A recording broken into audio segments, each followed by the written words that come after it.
And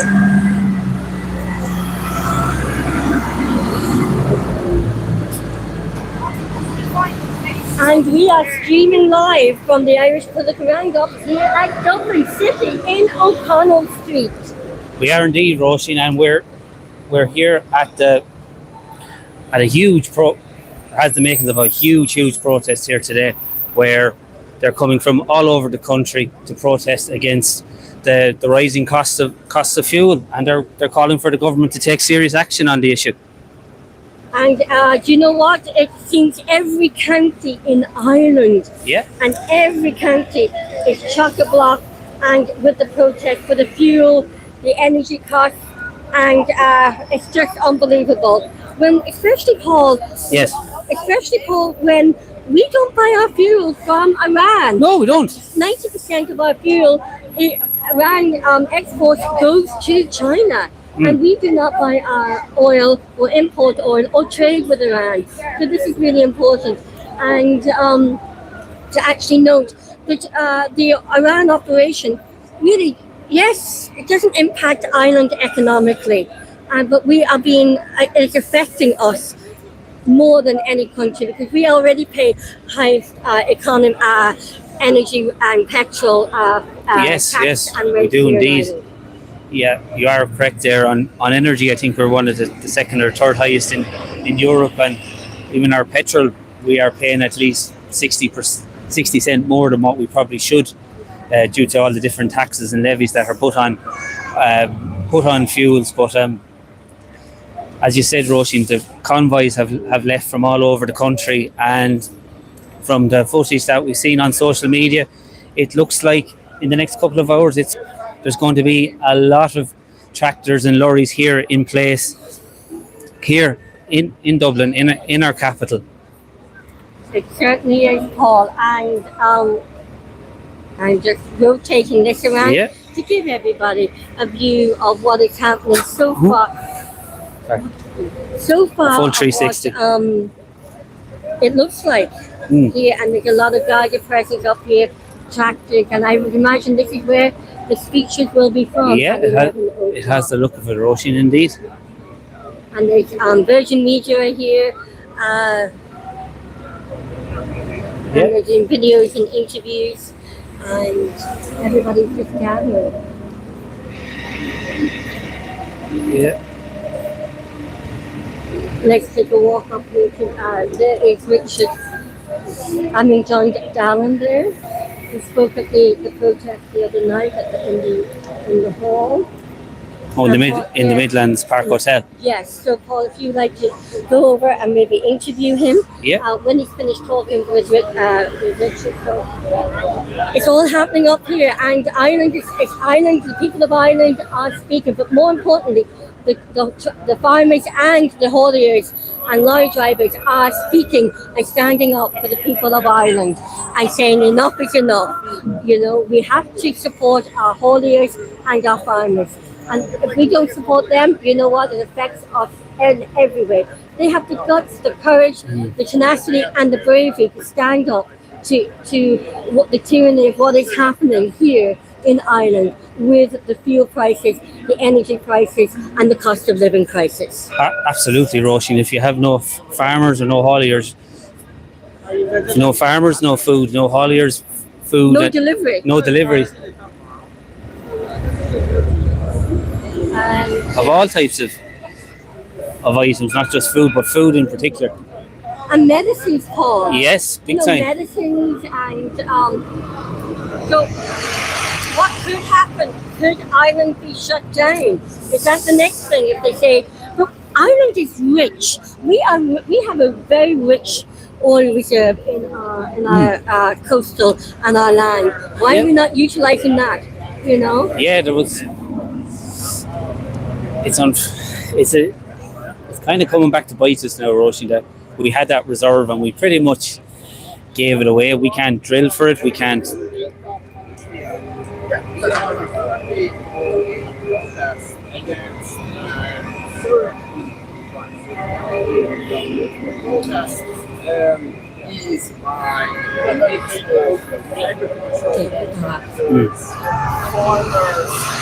drivers, hauliers, and we will now be speaking to a couple of the protesters right here. As you can see, it's quite a good turnout. You can hear in the background.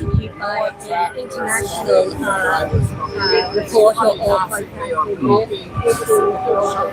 I can hear there's more traffic and Yes. hear the tractor, so I think we'll turn around We will. and we'll just give you a scope of what is happening up here in Dublin. And Paul, do you want to? Yeah. And there is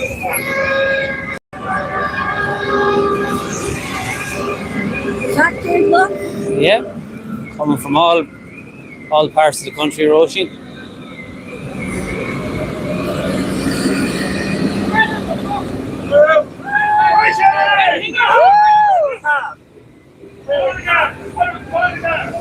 And big support for everybody taking part. Yeah, I'd be free there. Okay, Paul. Yes, yes. Is it Mark? John. John You, Paul. Yep.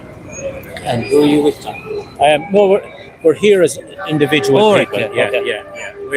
We are part of a committee, but we're here as individual people today. Okay. Because none of us want to be seen to front this as regards, because you know the trouble on the road. But Oh, anyway, okay.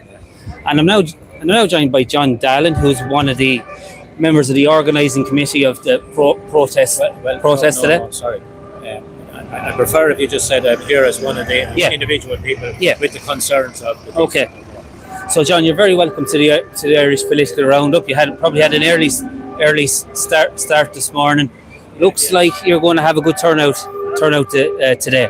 Yes, this is going to be a massive turnout. I'd say it'll be one of the biggest turnouts of protests ever to come to Dublin, and basically it's all over the inflation of diesel, and we are calling on the government here to save the economy. That's basically why we're here. And the way they can save the economy is over the inflation of the price of diesel. And we are calling on the government to put a cap on the white diesel, the green diesel, and kerosene, etc., petrol, and take off the carbon tax and the excise duty in the interim of this war. Now, we're really calling on them to take it completely off the carbon tax. But the government needs to sit down and look at this urgently. Like, I mean, they're not taking the people of Ireland seriously at all. And today will tell a lot about the concerns and about the seriousness of where the economy is going. And the economy will actually stop running. The economy will collapse. I'm talking to people there, like I'm a farmer and a contractor, but I've been talking to the hauliers there, different people that's within haulage, the buses. I've been at many a meeting around the country that has been held over the last number of weeks. And the main concern is, how long more can we stick this? Our business won't stick this with the inflation of the price of diesel. And like, I mean, we're not just talking about people that's in business. Like, I know there's people in small business with shops and etc. and the whole lot. But like, I mean, you have to take the housewife that's bringing the kids to school. She needs the money to put petrol and diesel in their cars. Yes. The man that's going to work from the countryside, and the people that are commuting as well in and out of the cities, the people of the public. And like, I mean, the people of Ireland and the public, and I just want to send this message out there, and we want the public on board. Yes. And we want the people in Dublin, and we appreciate the people of Dublin to accept this protest into Dublin, and thank you very much to the Garda Síochána to work with us. Now, the price of food that's going to go on the table is going to go through the roof, because the contractor that's cutting silage, cutting corn, ploughing, tilling and so on, that's putting the corn into the ground and the vegetables and potatoes to grow the food, they're going to have to get a lot more for their work. So they're going to offload the inflation of diesel onto the farmers. And the farmer then is going to have to rise the price of what they're producing. So the whole thing is going to follow down the line, right down to the kitchen table, to the housewife. So it's going to have a knock-on effect on the housewife's husband's wages going into that house. Will they have enough to pay their mortgage? Will they have enough to buy food? So that's where I can see the economy going. The economy will collapse. People would have to make a choice whether I pay my bills or do I feed myself. Yes. How You said sorry, Sorry. and you're going to have a lot of cornflakes houses where people are only able to afford cornflakes.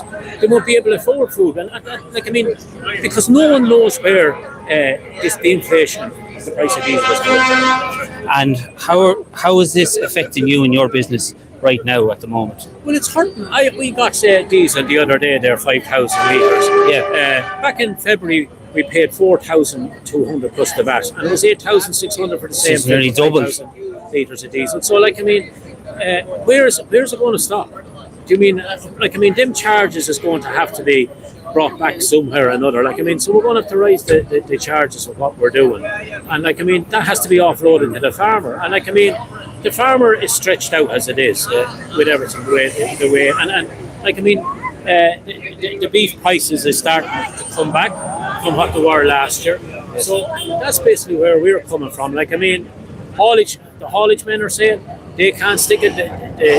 They're not. Some of them are able to get surcharges. Yes. Some of them are not. Some of them are working on set contracts, and the people are telling them, or some of the people that they're working for, big retailers are saying, look, you came in on a contract, this is it, we can't do nothing about it. And John, I'm sure you're talking to a lot of people. They're probably saying, if this was the spike in price of fuel is to continue, just want to face the camera there for 2 seconds. You're all right. If this spike in fuel is to continue, do you see many of your colleagues going out of business? Well, yeah, much so. There will be a lot of people that go out of business because I've been talking to a lot, and I tell you, talking on a mental health issue, it's affecting people mentally as well. Like I mean, people are stressed out. But I just want to make the point that if there is people out there that are stressed out and mentally disturbed with the whole thing that's going on as regards to inflation of diesel and the government not coming to the table and sitting down and talking to people, just go out there, talk to a brother, a sister, a cousin, an uncle or somebody. There is always somebody who will sit down and listen and talk. And what the government has introduced today, it was well, what they introduced to the farmers... Would you say it's more of a token gesture than anything else? Yes, I wouldn't even call it a token gesture. I would call it, as regards to the FCI, the Farm Contractors of Ireland and the farmers, what they gave us at 3 cents was an insult. And there's 0.4 that has to go back in tax anyway, and back to the government. And the IRHA, they got some bit of a token. It wasn't enough for the hauliers because it's the same as I say, that diesel is still rising every day. So, like I mean, it was little not. They think that they've done the wonders of the world by giving them what they get them. Sure, like I mean, it means nothing the way the inflation of the cost of diesel is going. And with the carbon tax increase in May, that's right. Yeah, that's going to kind of neutralise it, for want of, or cancel it out, I should say. That's right, and that's why we are calling on the government to cancel the carbon tax and the excise duty. Now, we're looking for it to be done completely, abolish the carbon tax completely, but definitely in the interim, it has to go for a period of 6 months that people at least try and get back on their feet. Because, like I mean, we can see the economy as it is. Everyone you talk to, they're just going to park up. A lot of hauliers will just park up. Contractors will park up. So, like I mean, I can see the economy going down, and it'll just stop running. That's basically what will happen. Yeah, no contractors, no farmers, no hauliers, no food, exactly and no other important supplies such as medicines. Yeah. But John, thanks a million for taking the time to chat to us here on the Irish Roundup, and we'll hopefully have a great turnout again. How are you guys? Yeah. How are you? And that was John Durnan, who is one of the people who's very, very involved and concerned about what's happening here today. So I'm just going to get out of the view of the shot, so we can. So we do an interview with you? Yeah. Active fireman. Retired fireman. How you doing? How you doing? All right. Paul Murphy, nice to meet you. Yeah, not too bad. How you doing? What's your Not name? too bad. My name is Sean Whelan. Sean and Anthony. Anthony. So I'm here with Sean Whelan and Anthony, two members of the Dublin. You're a retired member of the I'm Dublin. retired, yeah. And are From you the housing and the fire brigade. from the housing and the Dublin Fire Brigade? And are you still active. Oh, you're retired. You're retired as well. He helps me out for the we do the the what you call it, the charity stuff. Okay. When they're doing the charity stuff, I'm a member of that. Okay. So we're here in O'Connell Street. Big crowd gathering over the cost of fuel. Yeah. What are your thoughts on it? Do you think we'll see a big turnout here today? Absolutely, because I think basically what's going on is that the government doesn't realise that the farmers are the backbone of the country and the lorry drivers, because without the food, Yeah. without the food there'd be no farmers. Yes. Without the farmers there'd be no food. Yeah. And basically what the government needs to do is put down the tax. Yeah. And to allow us to have food coming into the shops and into our homes as well. Exactly. And what the government have done today, where they made some small cuts to the excise duty on fuel, would you say that was more of a token gesture? And it's not really solving the issue. Anything the government does, it's in one hand and out the other, because they're lining their own pockets. Yep. And they don't stop to think that the people, the farmers and the lorry drivers and others as well, that are running this country and helping to keep us alive as well, Yeah, absolutely. And are you seeing? We're all seeing it, the rise of petrol at the pumps and stuff. Are you seeing changes, like you're seeing maybe certain things that are not in stock anymore, or things being delayed and coming? Well, I'm 62 years of age, and I remember back in the 70s when strikes took place. Yep. Where anyone that had a parkway, called a parkway in the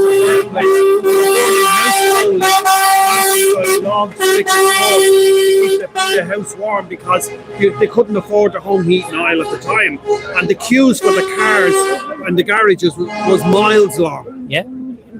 And And they rationed it as well. I think, as far as I know, they were only giving you £10 worth of petrol at the time, and £10 worth of petrol was half a tank. Right.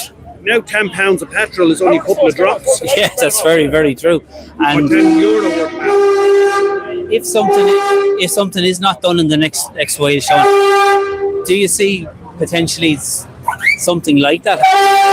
We have to cut back. In some countries they're telling people to work from home or drive slower or use public transport. Do you see potentially something like those kind of measures coming in if the price of fuel continues to rise and rise? Well, it seems to be heading that way, that a lot of people will end up taking to the road as regards buses and trains. For anyone that has an electric car, for instance, that's full electric, they'll do okay. But anyone that has that's relying on home heating oil to heat the home. Now, I know we're coming into the summer and stuff. Yep. We don't know when this is going to end. Nobody's got a crystal ball on this. No, so basically, what's wrong there is that it's going to get worse. Yeah. It's definitely going to get worse. And what would be your message to Micheál Martin and Simon Harris as regard what needs to be done? Take the finger out and cop onto themselves and realise what's going on. That the public now is taking a stand to this, and it's about time something is done about it. Absolutely. Well, Sean, thanks a million for taking the time to chat to us here on the Irish Political Roundup. No problem. And we will try get a few words with a few more other people in the next little while. But as you can see, the crowds are building steadily. And okay? yeah, absolutely. Yeah. What's that going out on? The Irish Political Roundup YouTube channel. We're on YouTube Live at the moment, but it will Roundup. If you'll find us on Google. But the crowd's building. What are you typing in to get it up on Facebook? If you go into YouTube, or you go into Google and you type in Irish Political Roundup, you'll find it. What spell? Irish. IRIS. Political. Space. Yeah. POL. Political. POL.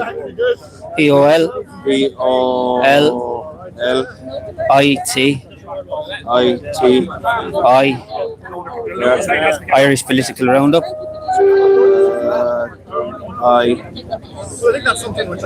A-L space Roundup. Yeah, R-O-U-N-D. R-O-U-N-D. There you are. Oh, it's roundabout. Round up, yeah. Up above. Yeah, we're rolling there. That's it there, yeah. Thanks a million. No. What are you doing, Jit? I'm going to give one of you that microphone here. Yeah. And we're now back here live here in O'Connell Street at the fuel protest, and I'm joined by, sorry, I didn't catch your name. Pat O'Toole, and I'm also joined by Thomas Hawn. And Paul Brophy. Oh, another Brophy. I'm Paul Brophy, so there we go. You're in good company. Gentlemen, you have probably had an early start this morning. Where are you coming from? We came from Carlow. We left all right. 7 o'clock. So not too bad. And what field do you work in yourself? Should be contractor. You're agricultural contractor? Yeah. The problem is some of the farmers don't realise that the costs are only going to hit them in a month's time or 2 months' time when the bills come. Okay. Fuel is costing another €250 a day just to run a tractor. Okay. And the margins are slim as it was, and we're adding that on. And you're obviously, are you starting to see the increases in the hikes hit you now? Oh, it happened. If you come, it happened after the war started. It rose up straight away. Like I was talking to one gentleman, he bought fuel there back in February. It was €4,000, and now the other day it was 8,000. So it's nearly doubled in price already. Yeah, it has. Yeah, so it's up to 70 cents a litre.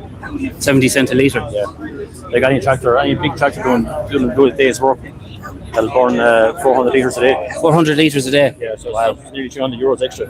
Okay, that's a serious increase, and I'd imagine you've already had to start to pass on those increases. They haven't been passed on just yet, but next month now the bills will be going to the farmers, so they haven't felt them yet. Okay, but they're going to get it right. And the trouble is that some farmers they're under pressure themselves and they can't afford it. Exactly. And if this is to continue for the next number of months, would you worry for a lot of your colleagues? For sure, yeah. For sure, like you can struggle on for a month or that, but definitely you couldn't stay going. And where do you think? Now the government have given some relief to farmers. They don't nothing. The 3 cents is a joke. They're giving money to everyone else, bar the Irish people. Every nationality under the sun, they're stinging money at them. They need to cap the price of fuel. Yeah, green diesel has to be under €1 a litre, and white has to be under 170. Right.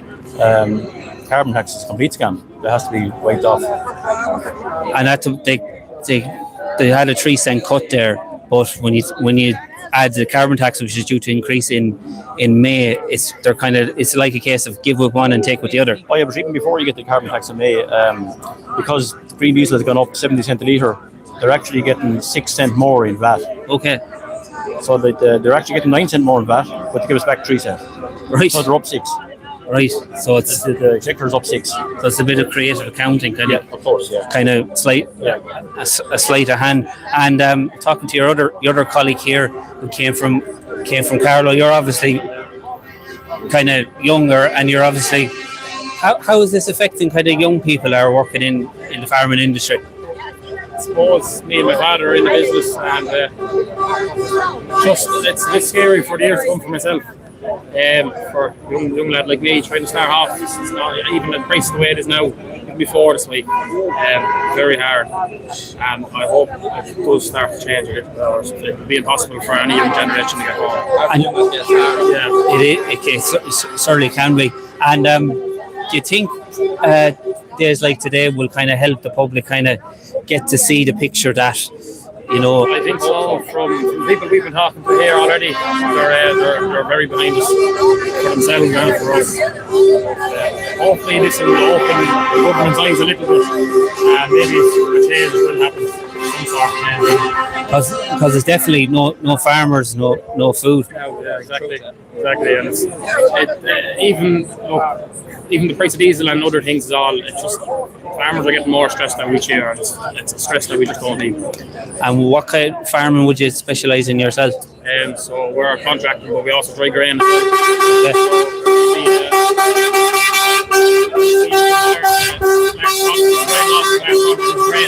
Yes. Okay, and the last number of months hasn't been great weather-wise, so you're only kind of starting to play catch-up now. Again, as Mark said, it'll be in a couple of months when the bills start coming through the winter and the price of everything has gone down, and then you go pay for the price of your diesel is when people start to get really affected.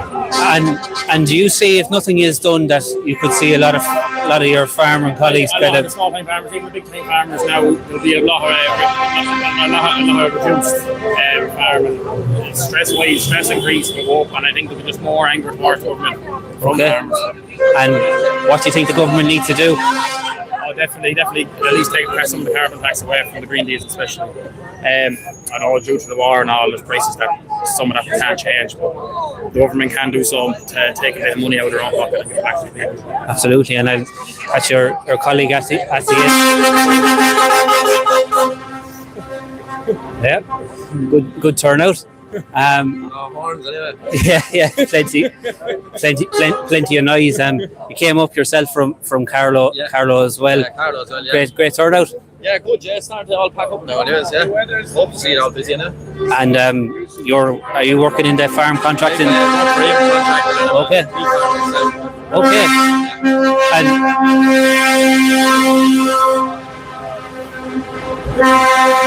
apologies, folks. And as a beef farmer as well, last year you had a very good year. How was this year? You see a lot of lads getting caught with cattle they bought with it maybe last year with high prices. They started to come down now. You see a lot of lads maybe getting caught with the price of them. That's the latest problem with nearly now. Yeah. And what do you think the government needs to do now in order to kind of grasp the nettle? Start off maybe with the diesel really, because see what the contract may work with him and see it. It's just not really feasible really to do any work. Yes. It's very dear like. Absolutely. Well, gentlemen, thanks a million for taking the time to chat to us here on the Irish Political Roundup. It's great to get the voice of farmers on the ground, because without, as we say, roasting, no farmers, no food. Yeah, exactly. Yeah. Well, gentlemen, thanks a million, and I hope you get a great turnout. Thank you. Yeah. Thanks a million, gentlemen. Yeah. We're going to interview Councillor Gavin Pepper. Yeah. Now, when we joined by Dublin. Finally got him. How are you doing? Paul Brophy's my name from the Irish Political Roundup. Nice to meet you. And I'm now joined by Dublin City. We're now joined by Dublin City Councillor Gavin Pepper. Gavin, we're here in Dublin on your home patch. You're here supporting the farmers, the road haulagers, all the different people who are so vital in ensuring that we have food and other supplies in this country. Well, Paul, if there's no farm, there's no food. No farm and no food. This from the lorry drivers to the farmer, to the taxi drivers, to the bus drivers. Yes. We need fuel to run this economy. You know, like you have to get the food to the supermarkets. But the problem we have is we have a bunch of people in the Dáil that are completely out of touch with the average person in this country. It's as simple as that. Like, people cannot afford their basic bills. Yes. Like, this is going on years, you know, across the supermarkets with the farmers fighting to get a fair price for their food. It's going on many years. And up in Dublin, you find the politicians in the Dáil have ignored it for many years. Yes. Because it's like it's hidden away. But it's easy for a politician, Paul, that's on over €100,000 a year plus expenses. Yeah. Like, some of them running up 60 grand bar bills in the Dáil, as you're saying, right? And they're wasting taxpayers' money, when taxpayers' money should be spent to help farmers, to help the people struggling. Yes. But they don't want to do that. And with the surpluses we have as a country, like, we have a lot of surplus. We do. And you got the Apple tax, and they can't give rebates. Like, so the man there I was just talking to, he supplies concrete up and down the country. Yes. Like, he can't. Like, where does this end? This just comes back to the consumer's pocket, because that increase goes on to the increase in the shop, which goes to the consumer who hasn't got any tax breaks really, who are struggling, who get nothing. So in the end, everybody suffers, and it's suffering on behalf of people inside Dáil Ireland that are clearly not listening to them. They're completely out of touch with us, Paul. So we have to support our farmers, and I don't blame them. Like, imagine in 2026, in an economy that has a surplus, we have all the farmers up here in Dublin today. Like, that is astonishing. But this is across the board in this country. The healthcare system, the judicial system, the whole lot, Paul. We've a complete failure in the Dáil, right across the board. And you're a taxi driver as well as being a Dublin City Councillor. How are taxi drivers finding it at the moment? I'm sure it's been hit hard at the pumps. So this is the issue we have. You know, you have people, I think it was one of the guys from the Licensed Vendors Association talking about, we need Uber. You know, remember you said bring Uber in. Now, of course, I protested against that. We don't want them in here because they just a race to the bottom. So people don't get a fair day's pay for a fair day's work. So that's the issue. Like the cost of trying to run your car, your bus, your lorry, your tractor. You know, like these are expensive things. Money doesn't grow on trees, but our politicians in the Dáil seem to think it does. And they're not listening to people. So the struggles people are facing, and you know, I was involved in stopping an eviction there the other week from a family being evicted out of their home. Where are the politicians in the Dáil? Like they're not listening, and I find a lot of the politicians in this country don't care how people are feeling right now. They'll go on and talk on the telly or on the radio, but do they actually deep down care? I don't feel they do, Paul. And what the government have done, they've given something like 3 cents back on green diesel. Like, that's absolutely not 3 cents. Like, it's pittance for what it's gone up. They have no answers. They have no answer what they're doing, and they are just not listening to people. People can't afford it. Like 128 or 228 at the pumps on people. Now, that's just for average people going to work. I mean, the farmer is being completely creamed. Do you know what I mean? Yes. And as you mentioned, you're a taxi driver yourself. I'm sure you talk to a lot of taxi drivers. If nothing is done in the next number of weeks, do you see a lot of taxi drivers not being able to continue? That's just one example now. Well, you see, something like this would suit the Green Party. Like, the Green Party wouldn't like to see any traffic on the road. But sure, if we listen to them, there'll be no food getting delivered around the country. This is the problem. People have voted some of these chancellors into the Dáil that don't listen to the average person. As I said, farmers down the country have been looking after people with quality board-based standards, because all the regulations that they have to follow. Absolutely. Nobody ever talks about that. But when you watch these chancellors in Dáil Ireland eating state dinners on over 100 grand a year plus expenses. You know, there's one politician, I won't say his name, but he just be at the Dáil at 8:15 in the morning, clocks in, and he's back in Kerry by 12 o'clock. And what's that for? Yeah, well, expenses, isn't it? Like, they're completely out of touch with average Joe Soap. They're completely out of touch with the agriculture sector. And the farmers have been left behind for years. And what they do in the Dáil is they try to turn everybody against each other. Divide and conquer. That's what they've always done. Well, they sit earning a fortune of taxpayers' money. Because remember, they work for us. Yes. We're the taxpayer. So you look at this. Where's our taxes going in 2026? The healthcare system is abysmal. Elderly people can't put the heating on. Single mothers are choosing between nappies, food and heating and electricity. Farmers can't get the product to the shops. Like, what? Like, these people are completely out of touch with us. Why we have a surplus of apple tax? So how do you explain it to me? These people in the Dáil don't care. They never cared. And for many years, people voted them by the strike of a pen. So they go in and say, I'm a Fianna Fáil person, I vote Fianna Fáil. I'm a Sinn Féin person, I vote Sinn Féin. They're all the same. Same parties, different, same people, different suits. That's all it is. Different name on the party. They agree on everything. Like, and all it is regulation, and then you pay tax, insurance, NCT, like, you name it, it's charged for it. And what do you get back as a taxpayer? Yeah. Absolutely nothing. And what do you think the government should do in the next couple of days? Well, it's too late nearly. Why didn't he meet the farmers there properly and do a proper day and sort out people? Like, why is it in Ireland, Paul, that this country waits for a disaster to happen? You know, why is it waits for, say, a child to be attacked? Why is it wait for someone to commit suicide for problems? Why is it always when something happens, then it's a disaster? It's called prevent it before it happens. They could have dealt with this at the start, but chose not to. And from a Dublin City Council point of view, are you seeing these rising costs, not just of fuel, but other rising costs with the cost of living crisis? Are you seeing that affecting Dublin City Council and how they do the business? Absolutely. Well, they're not raising the cost of rent on people, so the rents are going up on people. Well, we already have thousands of people in arrears. We've nearly 5,000 people facing eviction. But yeah, who's allowed away? The vulture funds can still walk around. They're still getting away with charging people a fortune. And then when you repossess a home, it ends up selling the home for a profit. And where does that family end up? In emergency accommodation, where you have the council house them. Now, if the state had stepped in with the tenant in situ at the start, you'd fix the problem. So they don't want to fix the problem.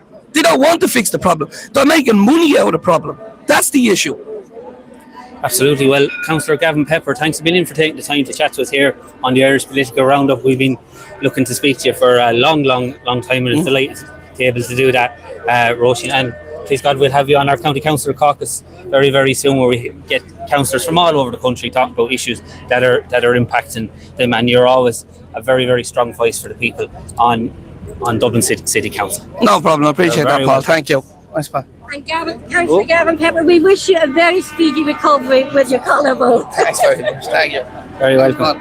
And that's Councillor Gavin Pepper, who's a Dublin City councillor, very, very articulate and very, very passionate about the issues and challenges that are facing people, where you're seeing rising fuel costs, which is affecting everybody.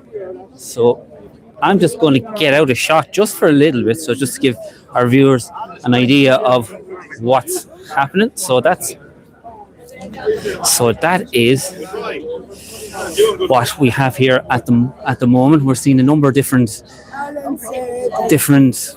lorries and tractors starting to arrive from all over the country, and it is absolutely brilliant to see. And behind us there is where all the speeches will be taking place in the next little while, Roisin. So it's been a busy morning so far. Yeah, I'm going to sugar. I'm going to see can we get another.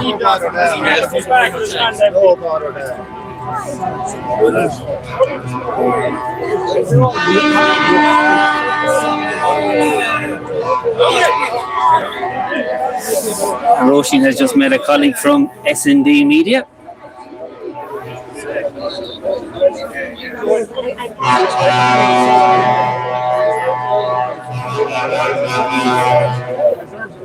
And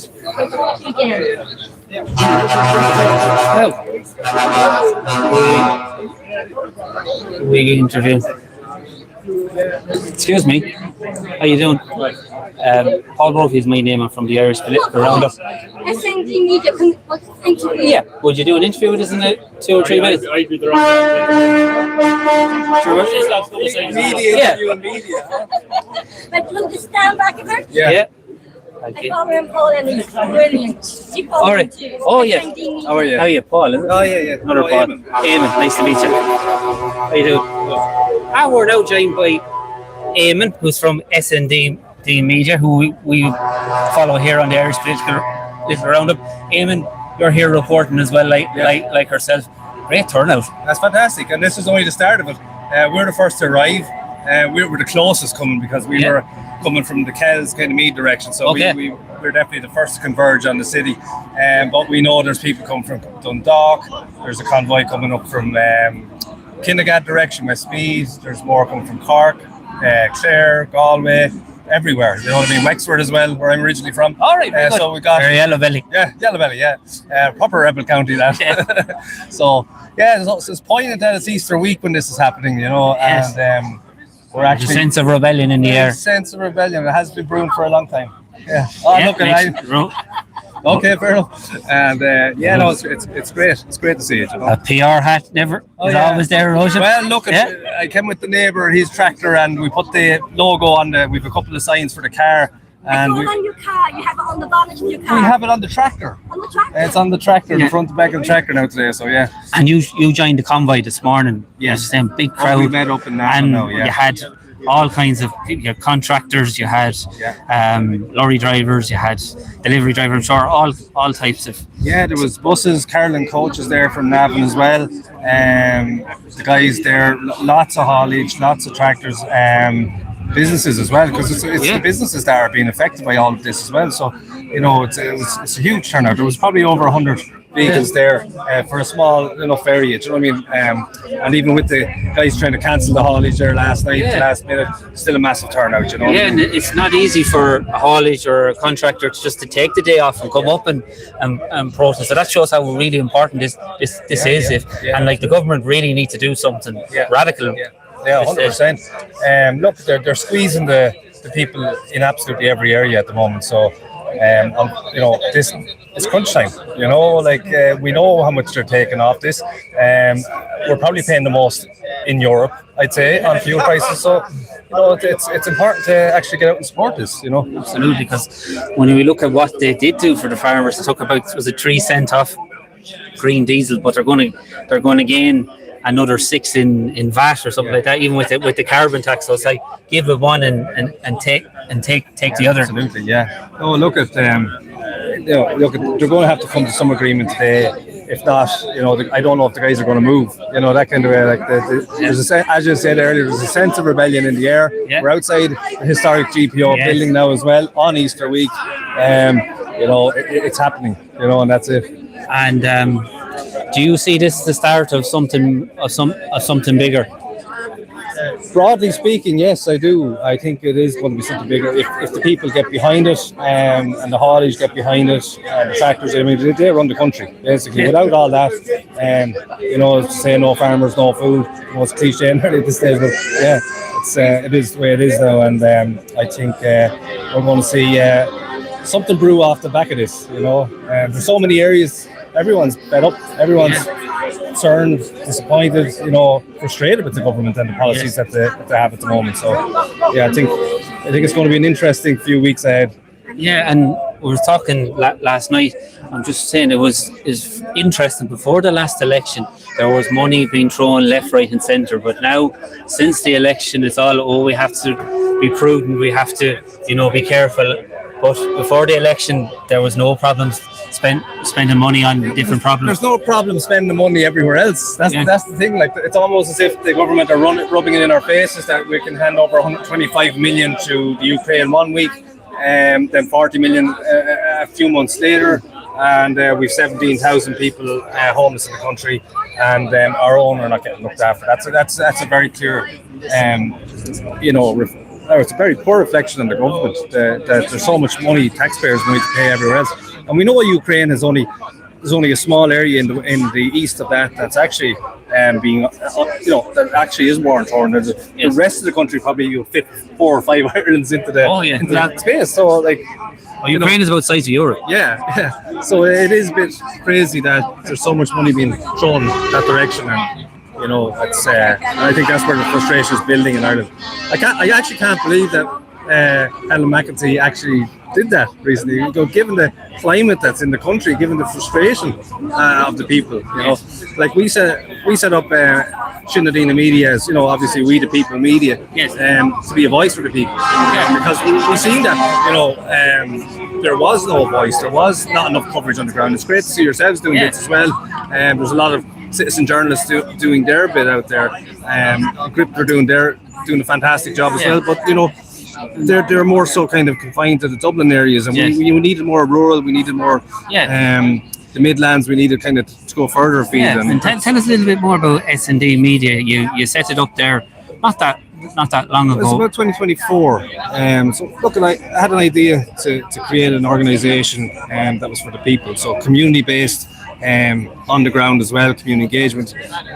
So that in a bit, so many beeps. But you know, a friend of mine went missing at the end of 2023, and you know, and we had the Parnell Street stabbings before that. They're kind of definitely rose something in me. I said, enough is enough. we need a bit more coverage on these things. And we need to push back against what's happening. As I said, a friend went missing. It's part of the search and rescue. With that, I thought, you know what, we need more of this in every town. We need more communities coming together. So I have different groups, volunteers set up around the country who actually help out with different search and rescue campaigns, different child safeguarding campaigns as well.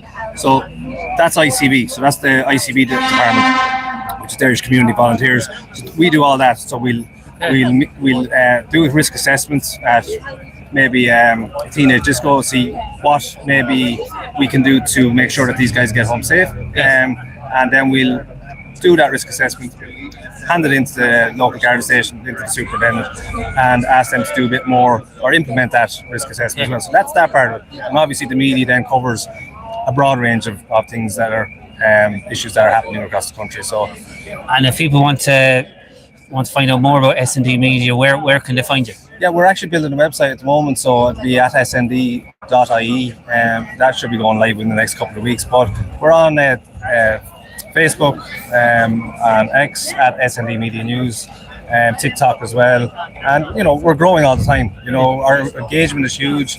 I'd say we're the fastest growing media outlet in the country, independent one, outside of Grips at the moment. So it's really going well. We've got huge amounts of engagement, millions of people getting reached every week, and it's going very good. Absolutely. Well, here in the Irish Political Roundup, it's always great to talk to independent media outlets, because there's not enough of them, and we need more of them, and we need to challenge the consensus that is out there. And on the Irish Political Roundup, we want to give both sides. I think that's very unique about us, and I don't think you get that much these days. No, like the days of Vincent Brown are gone. Where we had actually real discourse, we had a real, the media is that fourth pillar. It is the pillar that holds accountability to the government, to the state and the establishment. And, without that, we're just like, we have nothing. So that was the reason for my incentive to push this forward. Yes. And,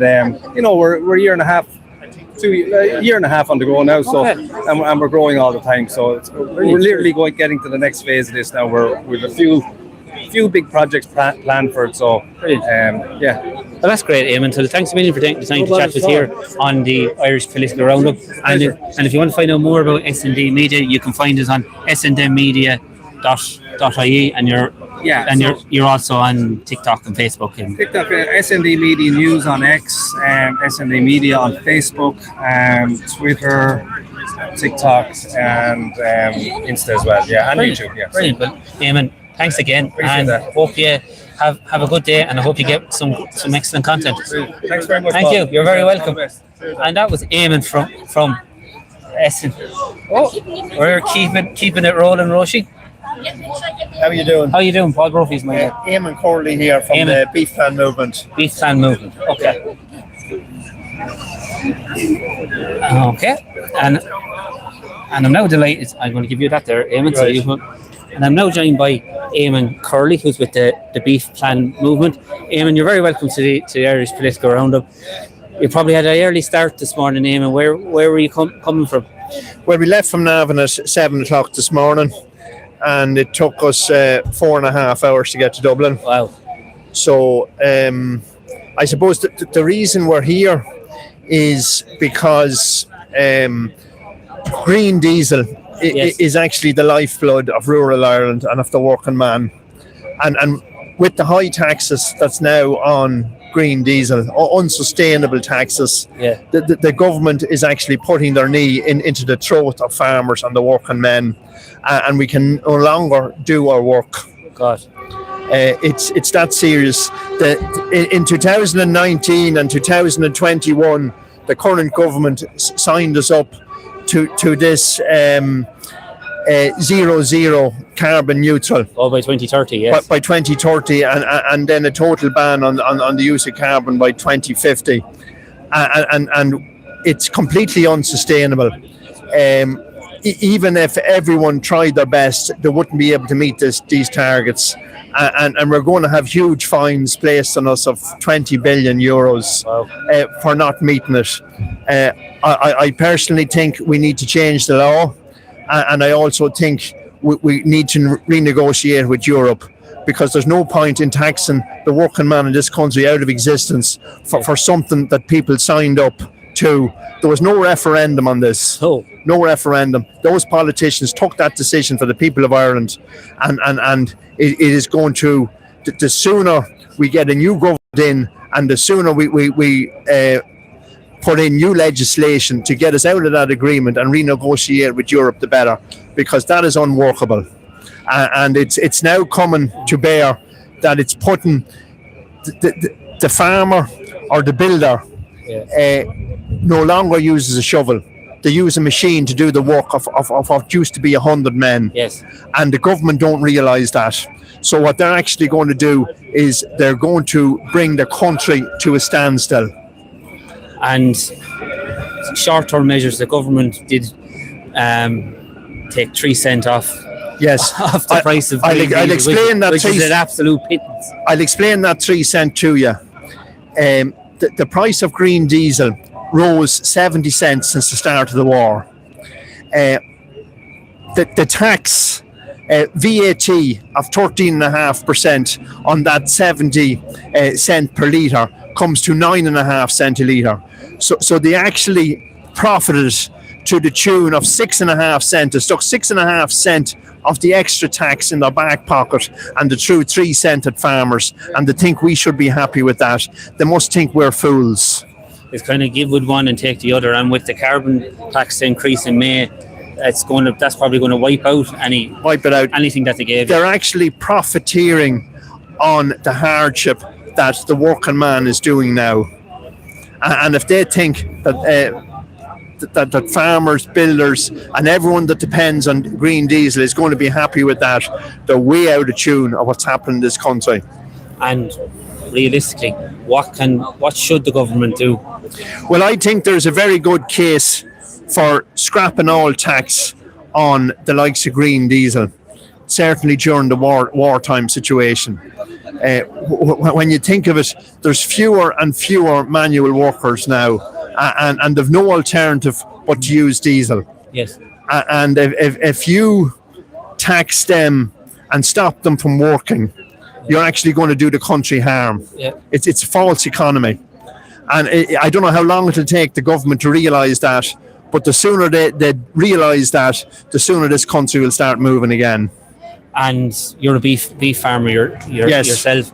Beef farmers last year they had a good year, probably the first good year in a long time. How are things this year? And are you starting to see kind of? Well, I'll tell you the situation. With the rising costs of fuel. I'll tell you the situation this year. About 150 a kilo has coming off the price of beef over the last 6 months. Now during that same period, in Beef Plan, we done some tests on this. During that same period, steak mince in Lidl has actually rose by 50 cents a kilo. Right. So while the price of beef has been reduced to the farmer, the supermarkets have actually increased the price of beef to the consumer. Basically, these supermarkets are unregulated. There's no traceability in the beef industry or most of the food industry. And the government is penalising the working man and letting these big retailers and corporations away with absolute murder. Yes, and I suppose we can't, when you talk about beef, you can't talk about beef without the Mercosur trade agreement. Yeah. Well, that's a big thing that occupied most farmers for the last few months. The reality is that if you go into a restaurant or if you go into a supermarket, the country of origin should be on the food that you buy, and most restaurants don't display this. Most supermarkets don't display this. There doesn't seem to be anyone to regulate it or follow up with the regulation. And part of it is that the board bia is controlled by the meat processors, and there's no willingness to show transparency and to implement the law. Right. And do you think board bia needs to be reformed? Yeah, absolutely. no meat processor should be in control of Board Bia.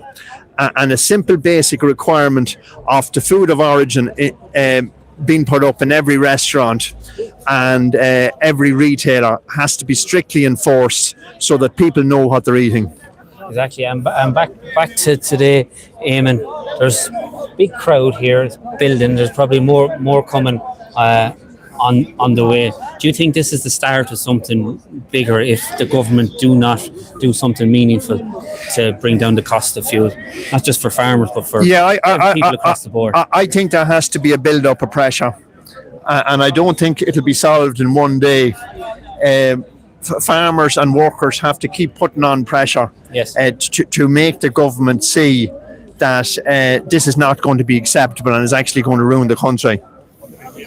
Yeah, absolutely. Well, Eamon, thanks a million for taking the time to chat to us here on the Irish Political Roundup, and wish you all the best for the rest of the day. And that's perfect. And that was Eamon Curley of the Beef Plan Ireland. So as you can see behind me, all the tractors are building up behind. Okay. Yeah, we have. Well, Paul, there's so much happening up here. Yeah, exactly. We've got lots of people. James Gagan is going to come up. Oh, he's ready to go now with them. So yeah, I think he's going live in a few minutes. A few minutes, yeah. So he's going to come back and he's going to give us an interview. And so we have very so much is happening. Very interesting morning, Russian. Got to speak to a lot of interesting people, and get to hear what's happening on the ground. And you know what? The great support. We're just going to turn this around so everybody can get there's tractors and lorries up there, and sort of the standstill up there. Got a few comments. So Paul, the comments are. Thank you, everybody who's tuned in and listening. I'm going to turn this around now for this. Thank you, everybody who's tuned in, listening. We really appreciate it. Absolutely. Because Paul and I were up at 5 o'clock this morning. Well, not you phoned me. I rang you at 5 o'clock. You said, Roisin, make sure you're up. And then, so we got up at 5 o'clock, left Kilkenny to come up and support our farmers. Exactly. As many of our viewers know, we have been supporting our farmers and our fishermen and our food supply and services and producers since we started the channel. No farmers, no fishermen, no food, no future. And no lorry drivers, no haulages to actually transport. So we definitely need this. And this is what is needed. This is needed for the people now to speak up. Well, we were up at the No to Massacre event. Yes, and it is interesting, Rosa. We're outside the GPO, which is the seat of the 1916 Rising. So there's a smell of rebellion in the air, Roshi. I think the Irish people have said we've had enough. Well, my mother said I was always a rebel. But so the comments are coming in, and drill, baby, drill. I've been saying that on my Twitter feed and here. Drill, baby, drill. President Trump has said that. Drill, baby, drill. But Ireland has such a rich resource of oil, Paul. There's billions of euros worth of barrels of oil off the coast there in Cork, and we can't even touch it. We can't even give exploration license or anything like that. It's crazy. And this gentleman there that we spoke to there a few minutes ago, Eamon Curley, by 2030 we're supposed to go net zero, and by 2050 all fossil fuels will be wiped out. Realistically, I don't think that's realistic at all. And the green agenda is gone. I think so. Just like all the other things, it's gone. And I think it's just really, everybody's just waking up to the fact it can't happen. It's not going to happen. The people have spoken. And I think that's what's really important, is for the people have spoken. Paul, we've always said the political representative's job is to represent the people and manage the country for the people. And, we are an agriculture country. Yeah, and even back to what you said there a second ago, Roisin, about political representatives, the word TD, Chocty Dála, actually means messenger of the people. So, Paul, the message has been sent very, very loud and clear to our political representatives here today. there's another two young gentlemen are here, and they said they were coming to interview. They are here interviewing everybody from, I think, from different countries. So they're here. I'm going to go and get them, see if they'll come on. Can we interview you? I'll keep it rolling. So what we'll do, Paul, is we'll get you. I'm going to move this. And we'll I'll grab that. Yeah. I'll go around this way. How you doing, gentlemen? How you doing? Hello. Nice to meet you. Paul Brophy is my name. Paul Murphy. Brophy from the Irish Political Roundup. Brophy. Brophy. B-R-O-P. Paul Brophy. How you doing, Paul Brophy? Laszlo, how are you? How you doing? How are things? Where are you from, lad? Myself, I'm originally from Russia, but I grew up in the Dominican Republic. All right. Very good. And where are you from? I'm from Hungary. You're from Hungary. Okay. I'll give you that mic. And what's your name again, sir? Alexander. Alexander and Laszlo. Gentlemen, you're very welcome to the Irish Political Roundup. We saw you doing interviews with other farmers. Tell us, why are you based here in Ireland, or did you fly in for this? No, we are based here. We've been living here for a few years, or both of us. Are you studying here? Yes. Yes, we are students. We are here to show our solidarity to the agricultural workers and the transportation workers who are protesting against the surge in fuel prices. Now, these surges will affect everybody in Ireland. So it is really in everybody's interest to stand up to Fianna Fáil and Fine Gael, their austerity and their policies which hurt the working class. And the turnout has been great, fantastic. So the people are fighting back. Yes, it's like a carnival up here. Yeah. Almost. It's really the great Everyone is atmosphere. beeping. Yeah, I love it. Everybody's happy.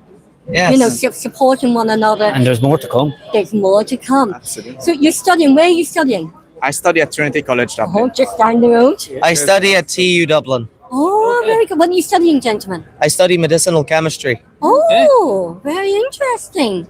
And what are you studying? I study sociology. Oh, sociology.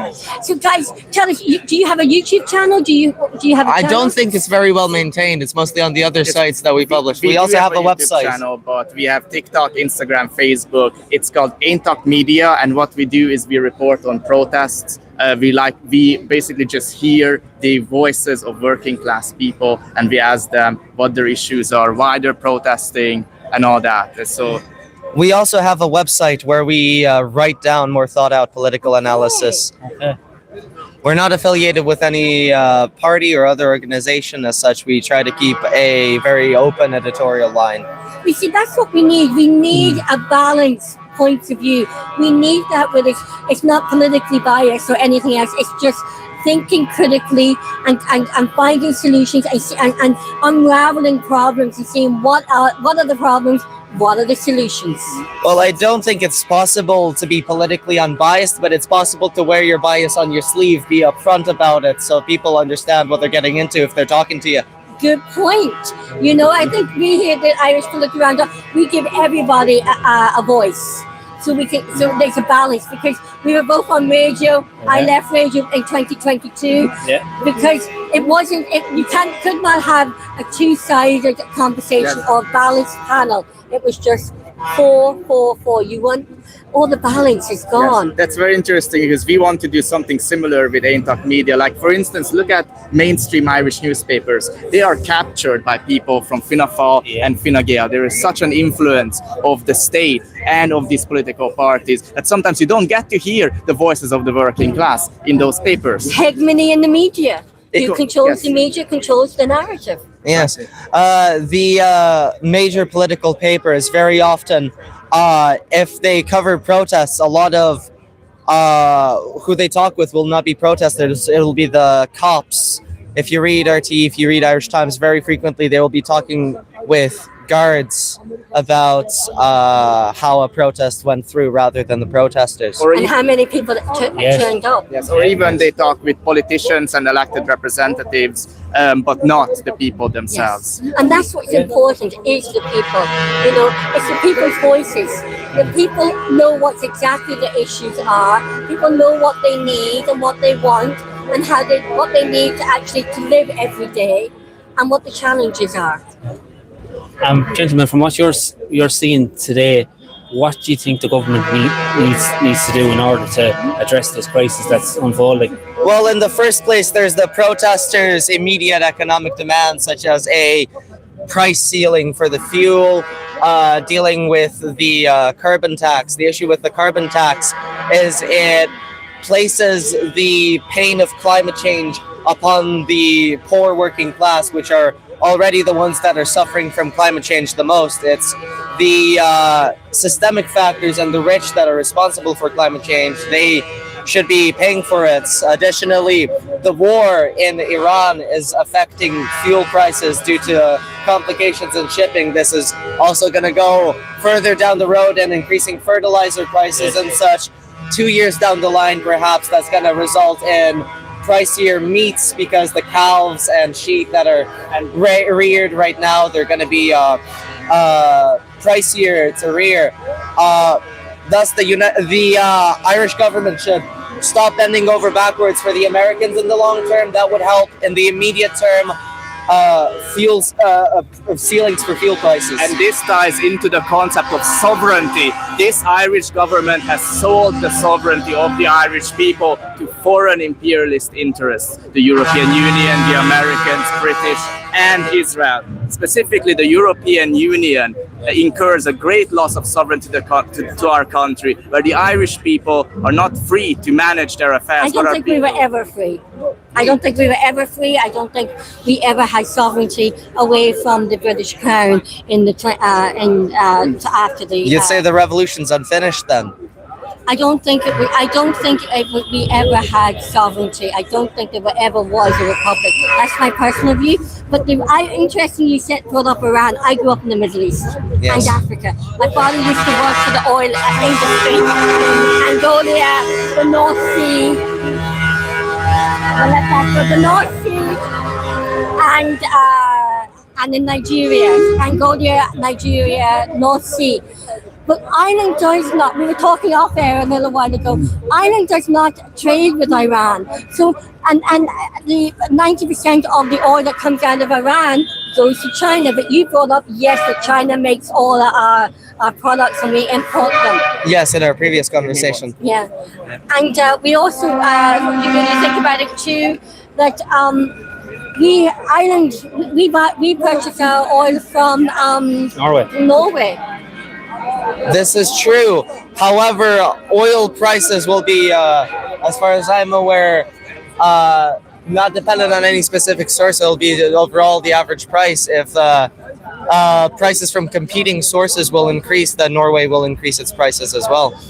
That's a good point, you know, and it's all about, even though the operation in Iran is happening, even though we don't trade with Iran, but however, it is impacting Ireland. It's affecting global supply lines and thus affecting us all. Yeah, I suppose supply lines and where they're cutting off the Strait of Hormuz.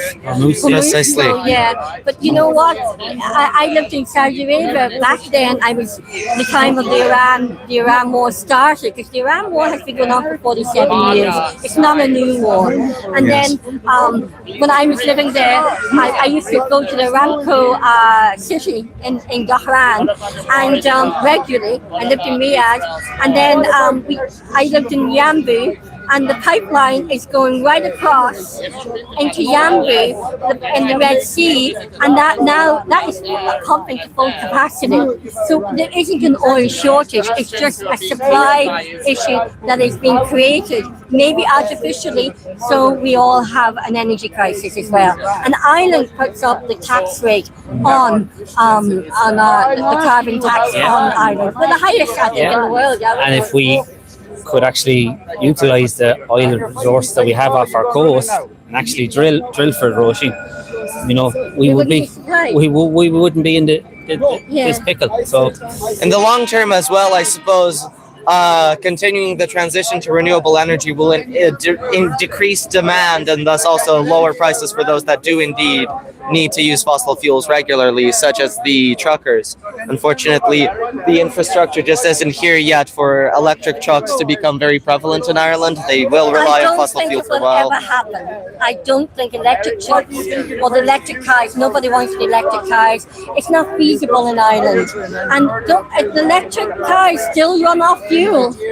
They do run off the fuel in the power stations. This is true. That's why I said as we continue the transition to renewable energy, I suppose rebuilding train lines would help with using less fuel, transitioning to a more green economy, and thus also reducing fuel prices for those that can't go without.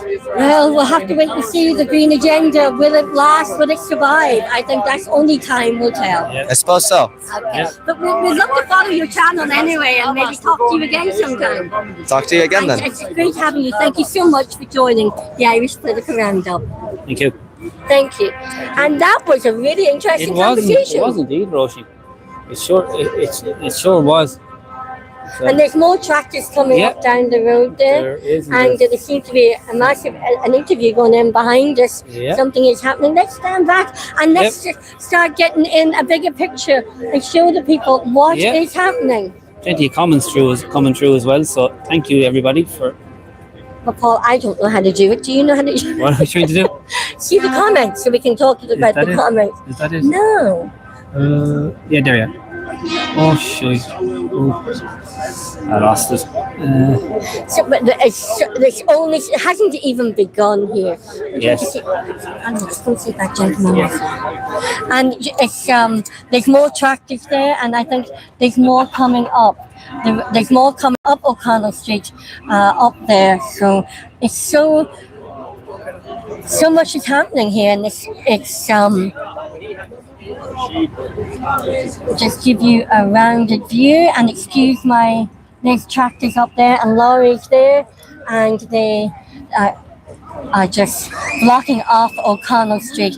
And I'm going to turn this around, and you can see the tractors at the very bottom of O'Connell Street. So it seems to be O'Connell Street is blocked off, and the other side of O'Connell Street is also. I'm going to go around here. I'm going to show this, and I'm going to show this side of O'Connell Street, which is blocked off as well. Look at what's the days I nearly fell. Look at that. O'Connell Street is blocked off.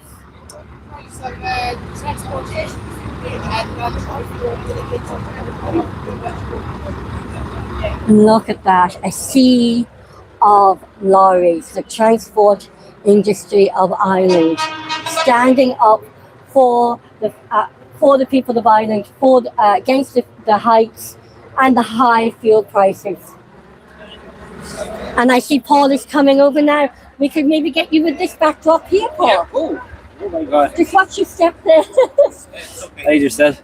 Okay, I'll get you stand back a little. Yeah. What do you do this? Yeah, you just hold that, and And I'm now joined by Patrick Kelly, who's from Drogheda. Patrick, you worked in business yourself, and you saw what was happening, and you said you had to be here to show your solidarity. Do you want to just hold that up there a little bit? Yeah. Yeah, perfect. You said you were here show your solidarity with the hauliers and farm contractors. With the country. And the country, absolutely. Okay, the whole country would like to be here today. Unfortunately, a lot of people are walking and they can't.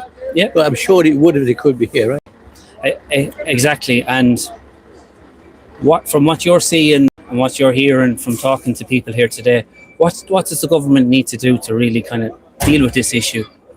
They need to reduce the price. They're taking a load of money off the fuels. They're making a fortune from it, right? Okay. I mean, there's more and more cars going on the road every year, so they're making more money the whole time. They should reduce it for the moment, temporarily reduce it, and they can do that. So they're getting 1.14, I believe, off a litre of diesel. That's what they take ever. Right. So the scope there to reduce it, and what they did there 2 or 3 weeks ago to reduce it by I think it was like 3 cents for green diesel. No sooner had they put it on, and it went back up again. Yes. It's a joke. It's going to give with one and take with the other. It's a sheer joke. And then when you add carbon tax, that's going to increase the exactly. And also it's going to wipe out that. And also we've been brainwashed over the last 2 weeks to believe that it's going to go up to 2.30. That's what we're saying, right? Yeah. On the radio, everywhere, 2.30. How did they know that? Exactly. Is there something got a magic man or what? You know, I mean, it depends on what Trump says tonight, doesn't it? Yeah. A lot hinges on what he says at 1 o'clock in the morning here. But as I'm talking to a lot of people, there are things that the Irish government can do. They can cut excise duty. They can reduce the carbon tax. Shouldn't go on for the moment, right? So it goes to show that they do not put the people first of all. They put themselves first of all. It's all about kind of filling the state coffers. Exactly. So, and at a time when we say there's giant surpluses of money, and listen, I'm sure a load of money. When you think about all the people coming into the country, an extra million people, right? They get taxes off them, they get VAT off them, right? Mm-hmm. You know, they may give them some money, but they get it all back. Plus the VAT. And you worked in business yourself, Of course I did. so you know about time. We're just going to move here because we're actually on a Lewis track there, so we're just going to move out here just briefly. This is live streaming, folks, so just bear with us. We're okay. I think it's very simple, right? Yeah. Do you want to just look at the camera there? If they give a person coming into the 100 quid a week, for example, right? When he goes round the system after they spend it, they get them back 23% on top. Yes. So they're making money on the people who've been here. Exactly. And they say this and that, but they're actually making money. And Patrick, what do you think will happen if the government does nothing? I hope that more people will take to the streets. So you think this is going to be the start of something bigger? I hope so. But I mean, I've learned a lesson from being on demonstrations, right? Because a lot of people couldn't care less, right? They only think about themselves, right? Yeah. I don't. I always try to look at the other side of the coin, right? So there's people there who do not give a damn. Yes. Their attitude is, I'm all right, Jack. Yeah. But that's a bad attitude. I wouldn't have that attitude. Yeah. I believe that you should, if the demonstration is warranted, you should be on it. And this is warranted, right? Yes, and it's democracy in action. It's the people talking. Yeah, and exactly. And this demonstration was formed by people, not by governments or anybody else. Yeah, or lobby groups or anything like that. Parties, exactly. It was done by people, individuals. Yeah. And it's interesting. We're outside the GPO. I've said this. You know, Michael Collins and them all, right? If they were here today, they probably should have the government. It's all property owners. Michael Healy raised 113,000 last year for his properties. He let out to asylum seekers. Okay. He's made 3.3 over the last 4 or 5 years. Yes, it is a. Yeah, but he's only one. The rest of them all have properties. That's why they want to see house prices. They made sure that in I came home from England in 88. It was a drop in house prices from 82 to 88. Yeah. So I just come home at the right time. Yeah. And then the phone immediately started up. Okay. And they haven't to stop. Right. You know? The so-called bank disaster, right? Which it was, right? Lending out money in 2010. That brought house prices down, right? But now they'll have come down again because they're making sure. Yes, for sure. Well, Patrick, thanks. We're an open door policy. The asylum seeker policy. I can say to you, the Ukraine war could end tomorrow. Okay. And you may have some people go back, but with the asylum seekers, it'll never end. That story. It just goes on and on and on and on forever. Exactly. No end to that. That's as I said. That's for another day. Can I say this to you? Yes. We all put just one final. We all put the government in, and I do. Me, Martin, right? Mm-hmm. Put them in power, right? To do a job for us. Yes. They don't. Exactly. And especially when something like this happens, this is not normal. What's happening at the moment? Exactly. You know. For sure. Well, Patrick Kelly, thanks a million for taking the time to chat to us here. You'll see this. It'll go out on the Irish Political Roundup YouTube channel. So if you Irish Political Roundup YouTube channel. So if you type that into Google, you'll probably see it in the next day or two. You know something? You're really racing that quickly. I have to slow down. No problem. Please, if you don't mind. What's the name of it? The Irish Political Roundup. The Irish Political Roundup. Yeah. That's it. You type that into Google. You'll see. I remember that one. Okay. Yeah, thanks a million. No, don't thank me. I'm only glad to have my say. I wish there was allowed here. And I'd say it all over. No. What's happening at the moment is unusual. I mean, Trump should be shot. This is a live fight here. So right. You have to be careful. Have to be very careful. How dare you insult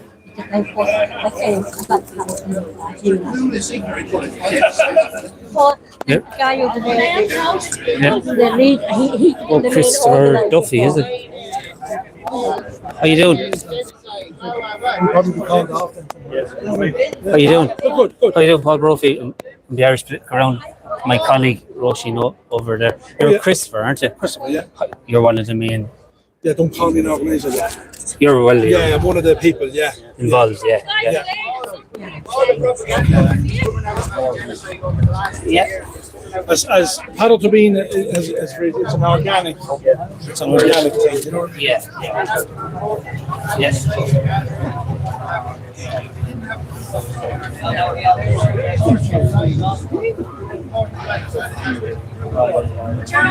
Media is what they're called. Yeah.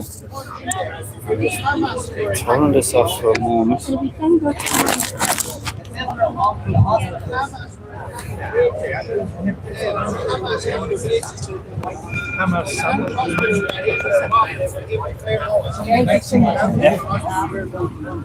And you're an agricultural contractor, right? Yeah.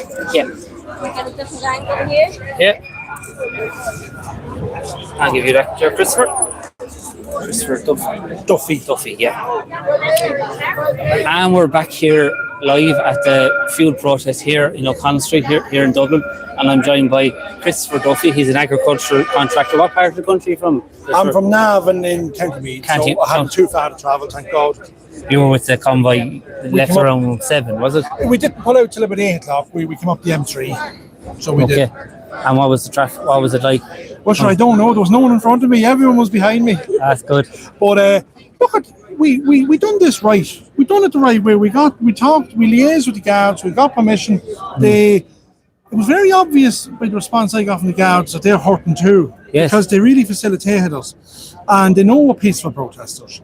You know, we're working people. Oh yeah. And we just have been pushed too far. You know, everyone has a breaking point. Yeah. So we have.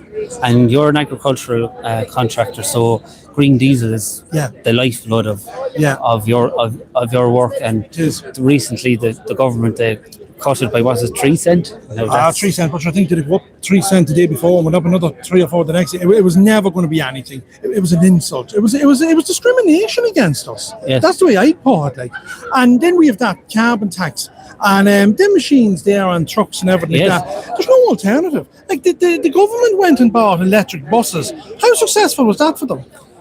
Not very well, because they didn't. Because they didn't purchase the charging points. I believe, no, they'd be better off just parking them above in the children's hospital and put all the wasted money in the one bundle. Because the longer them yokes are sitting there, them yokes are not going to work. We all know when you leave a yoke laying up, you know. But this is the problem. We're just screwed, and we got through bad times. And in my game, I tell you, if you were a contractor running the country, it'd be a different place, because at 9 o'clock on a Saturday evening, we could be cutting silage and everything in the place would collapse. But by 11 o'clock that night, we'd be up and running again, some way. Whereas the government just run away from everything and have to have meetings about meetings and set up committees and dialogue, and nothing ever gets done. And are you farming as well as contractor? No, I am just a contractor. The only income I have is from an acre of grass that I have, or from an hour I charge a farmer for putting out a slurry or whatever. Okay.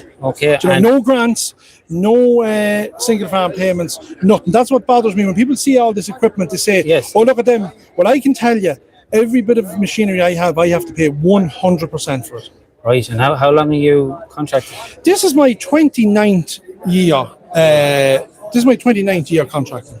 Okay, and you've probably seen ups and downs. I got through the 08 recession very badly bruised and very badly damaged, but got through it and kept going. But this is different. Like, once you had a tractor in the yard and you had something to put behind it, well, you could buy diesel and put in it.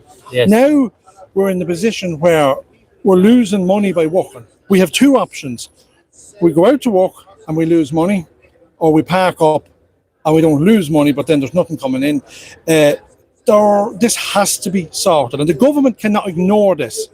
This is happening all over the country today, and I overheard a guard saying to somebody there, oh look, he said, I don't know what we're going to do with them. They're just going to keep coming at us because there's convoys coming from all over here. And do you see this as a start of something? Because if the government don't act, I'm sure things will start to ratchet up. The government can't ignore us. They can't ignore a movement like this. They'll say it doesn't bother them and they'll come out with the usual nonsense. But this is a start. This is an uprising.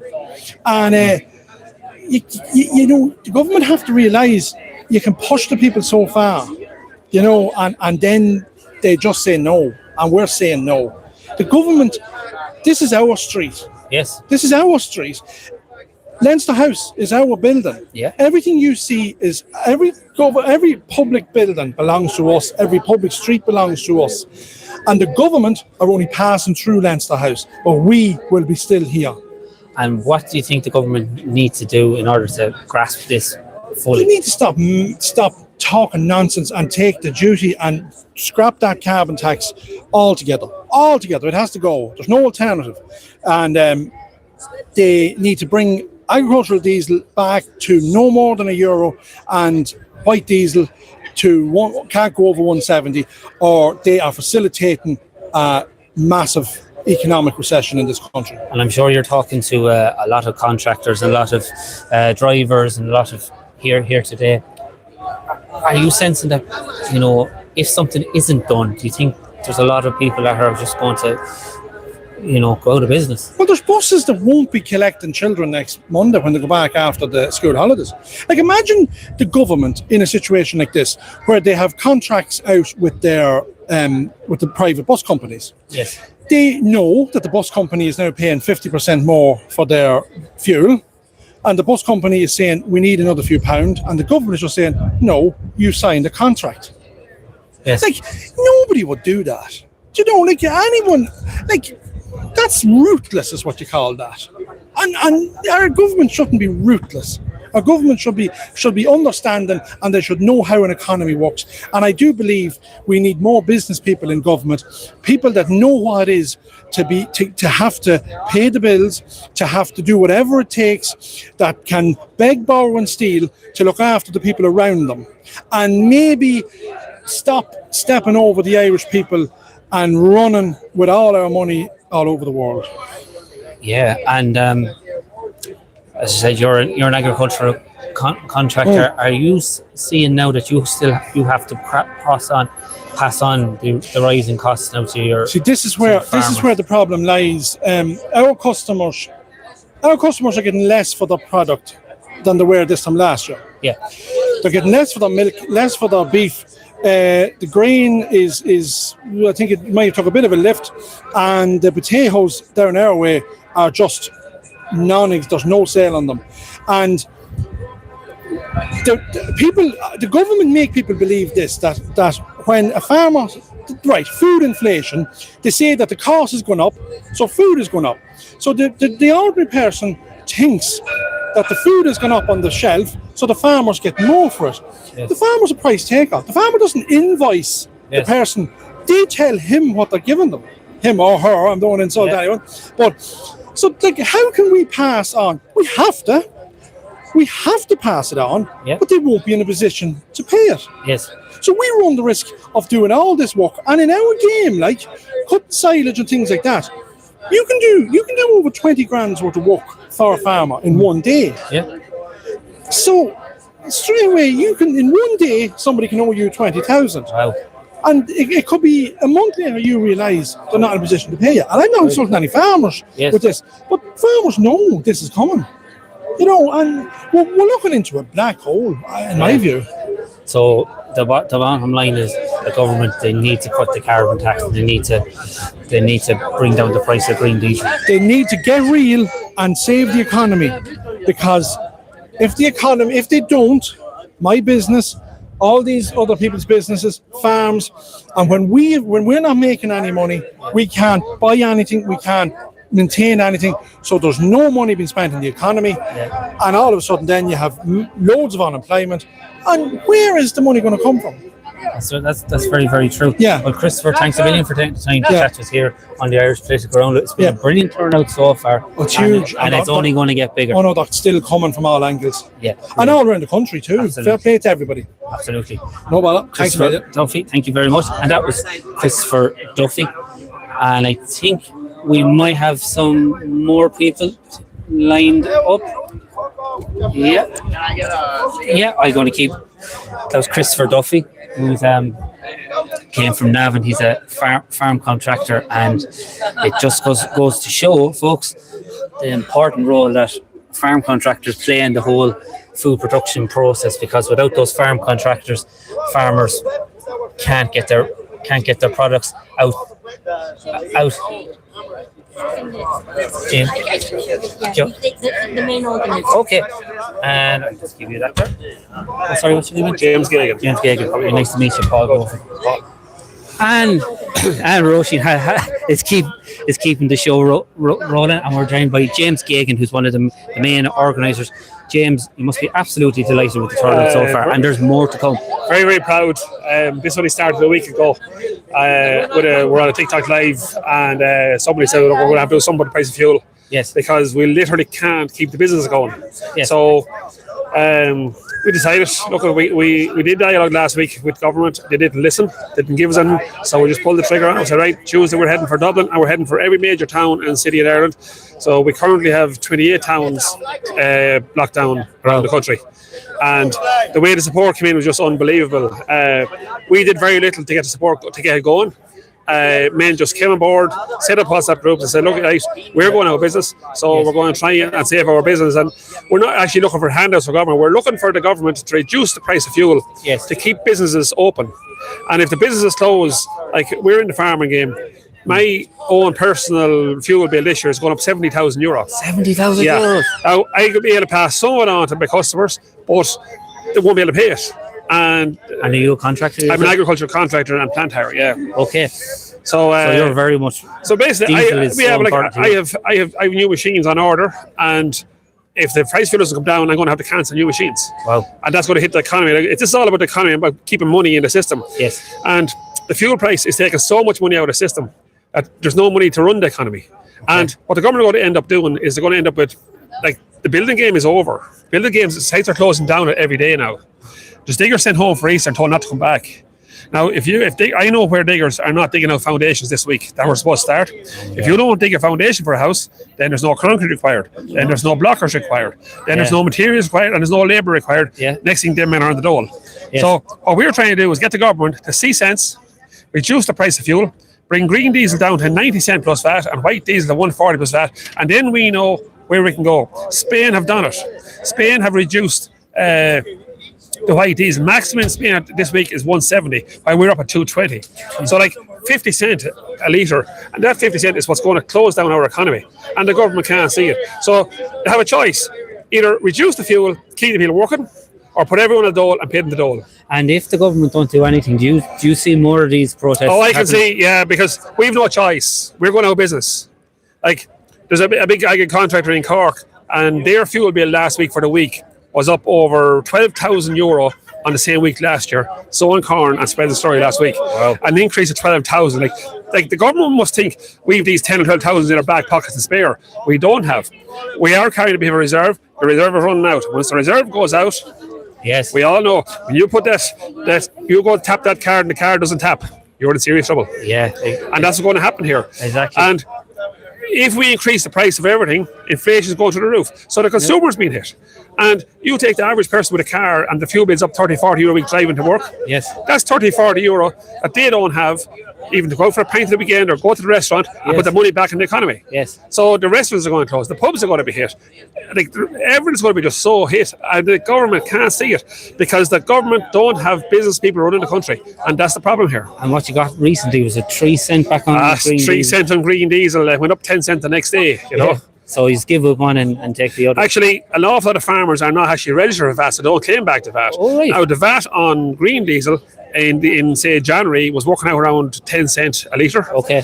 It is now it is 20 cent a litre. So the government are up 10 cent a litre on VAT alone from agriculture diesel, and they won't give it back to the farmer. The carbon tax is running at 17 cent and going up in May to 19 cent. carbon tax was supposed to make you go from a fuel that caused pollution to a low carbon fuel. So, you know, an electric car, we don't have electric tractors. We can't pull machines with bicycles, you know. So we need our diesel. We just can't work without it. So we have no option. So there should be no carbon tax on agricultural diesel and diesel for diggers and planters, because there is no option. So, and in my case, I'm running 7 tractors and 3 other machines with 10 machines using diesel. Yes. I have 4 older machines that don't have the new AdBlue systems, and we have to stay using them because we can't afford to change them. Yes. If we weren't paying the carbon tax, we could have the newer engines with lower emissions and bring our emissions down. But because of the carbon tax, we're actually causing more emissions. So it's having a reverse effect of what it's supposed to be doing. Yes. And I was interested talking to Christopher Duffy. Yeah. He's an agricultural contractor. Same as a friend of mine. Yeah. An agricultural contractor does not get any farm payments. It does not get any supports from. A contractor gets absolutely no supports. No supports. You're basically on your own. You're on your own, yeah. Now I have a farm as well. I get some payments on that, but my main business is the contracting, and we do machinery sales as well. So I'm dependent on farmers to make money, for me to make money. If they're not making money, I don't make money. And I employ. I've 3 people employed, and during the summer we employ 6 or 7, and we don't know where we're going. Right. We cannot keep going at green diesel this week gone to 160, 170 a litre. You know, like I have tractors that are burning on a heavy day cutting silage. They will go through 400 litres each. 400 litres. And we have 5 or 6 of them working together. So it doesn't belong totting up the bill. Yes. And where is the money coming from? Because it's just not in it. Like, the price of beef is after dropping the loss. So there's beef farmers losing money on cattle at the minute. Yes. There's dairy men losing money on dairy at the minute. We are cutting their silage. They're losing money. They can't pay us. Yes. So like there's farmers this year who won't be able to get their silage cut because they can't afford to pay the contractor. Yeah. And the knock-on effect of this is going to be so serious. Like, it's just destroying the economy. And all the government have to do is reduce the price of fuel the same as Spain. Get it down and keep us working. Keep the builders working. Yes. Like the government is trying to build 40,000 houses a year. Yeah, exactly. That's out the window. There's not a digger digging a new foundation next week in Ireland. That's how serious this is, and the government can't see it. And if you take the tax take out of a new house, between the VAT on a house and the tax on all the people who work on a new house, the government are on 150 grand a house in taxes. No house, no tax for the government. And then the men that's doing the work of the house are going to be on the door, so the government is going to have to give them money. Yes. So please, I'm asking the government. I'm asking the government to wake up, cut the fuel, and keep the men working. Because without the men working, you're in trouble. And probably the biggest thing I've seen today, I didn't realise the importance of farm contractors as well. How important they are for farmers to allow them to, you know, cut that silage so they can feed their animals so they can. And like, we work off such a low margin. Our machinery has gone so expensive. Yes. Our machinery has gone up 50 to 60% in 7 years. Wow. Like, I have a machine, a 6-year-old machine. It costs €18,000. It's a rake for roll-up silage. I'm changing this year for a new one, and the new one is 30,000. Right. Up in 6 years. Wow. Which is unbelievable. There's a friend of mine buying a new self-propelled silage harvester. 4 years ago, they bought it for €400,000. The new model this year, and to have it bought, is $750,000 plus that for one harvester. Wow, it's doubles in price. Yeah, it has double in price. So, and then that machine will be burning €2,000 a day worth of diesel. Where is the money going to come from? Wow. Now, there's only 2 things can happen. We go broke, or food price just goes straight through the roof. Yeah. It's as simple as that. Because we can't work at a loss. We can't produce food at a loss. No. Nobody can, and we're being expected to. This government are very arrogant, and they think, I don't know where they think we're getting money from. You know, like, if you keep paying your bills, you go tap that card someday, and the card won't tap. Yeah, exactly. Because there's more money going out than coming in, and that can't work. Basic economics, isn't it? Basic economics. But the problem is, we have too many in government who don't understand basic economics. That's the big problem in this country. Well, James, it's very, very rarely that I'm gobsmacked and stuck for words, but wow, you've really painted it. It's so serious. And like, picture. We started this last Tuesday night on our TikTok live, and the way the support has flowed in proves how serious it is. Yes. Like, people, we're not up here for the good of our heads today. Oh. We should be all at home working. There's men here should be at home sowing corn today. Exactly. But they're here because they're losing money and they're going out of business. And they care. We're not asking for handouts. Yes. We're not asking for nothing. We want nothing free. We want to be left working. Yeah. And we want to be helped to stay going. It's about having a fair playing field. A level playing field, you know.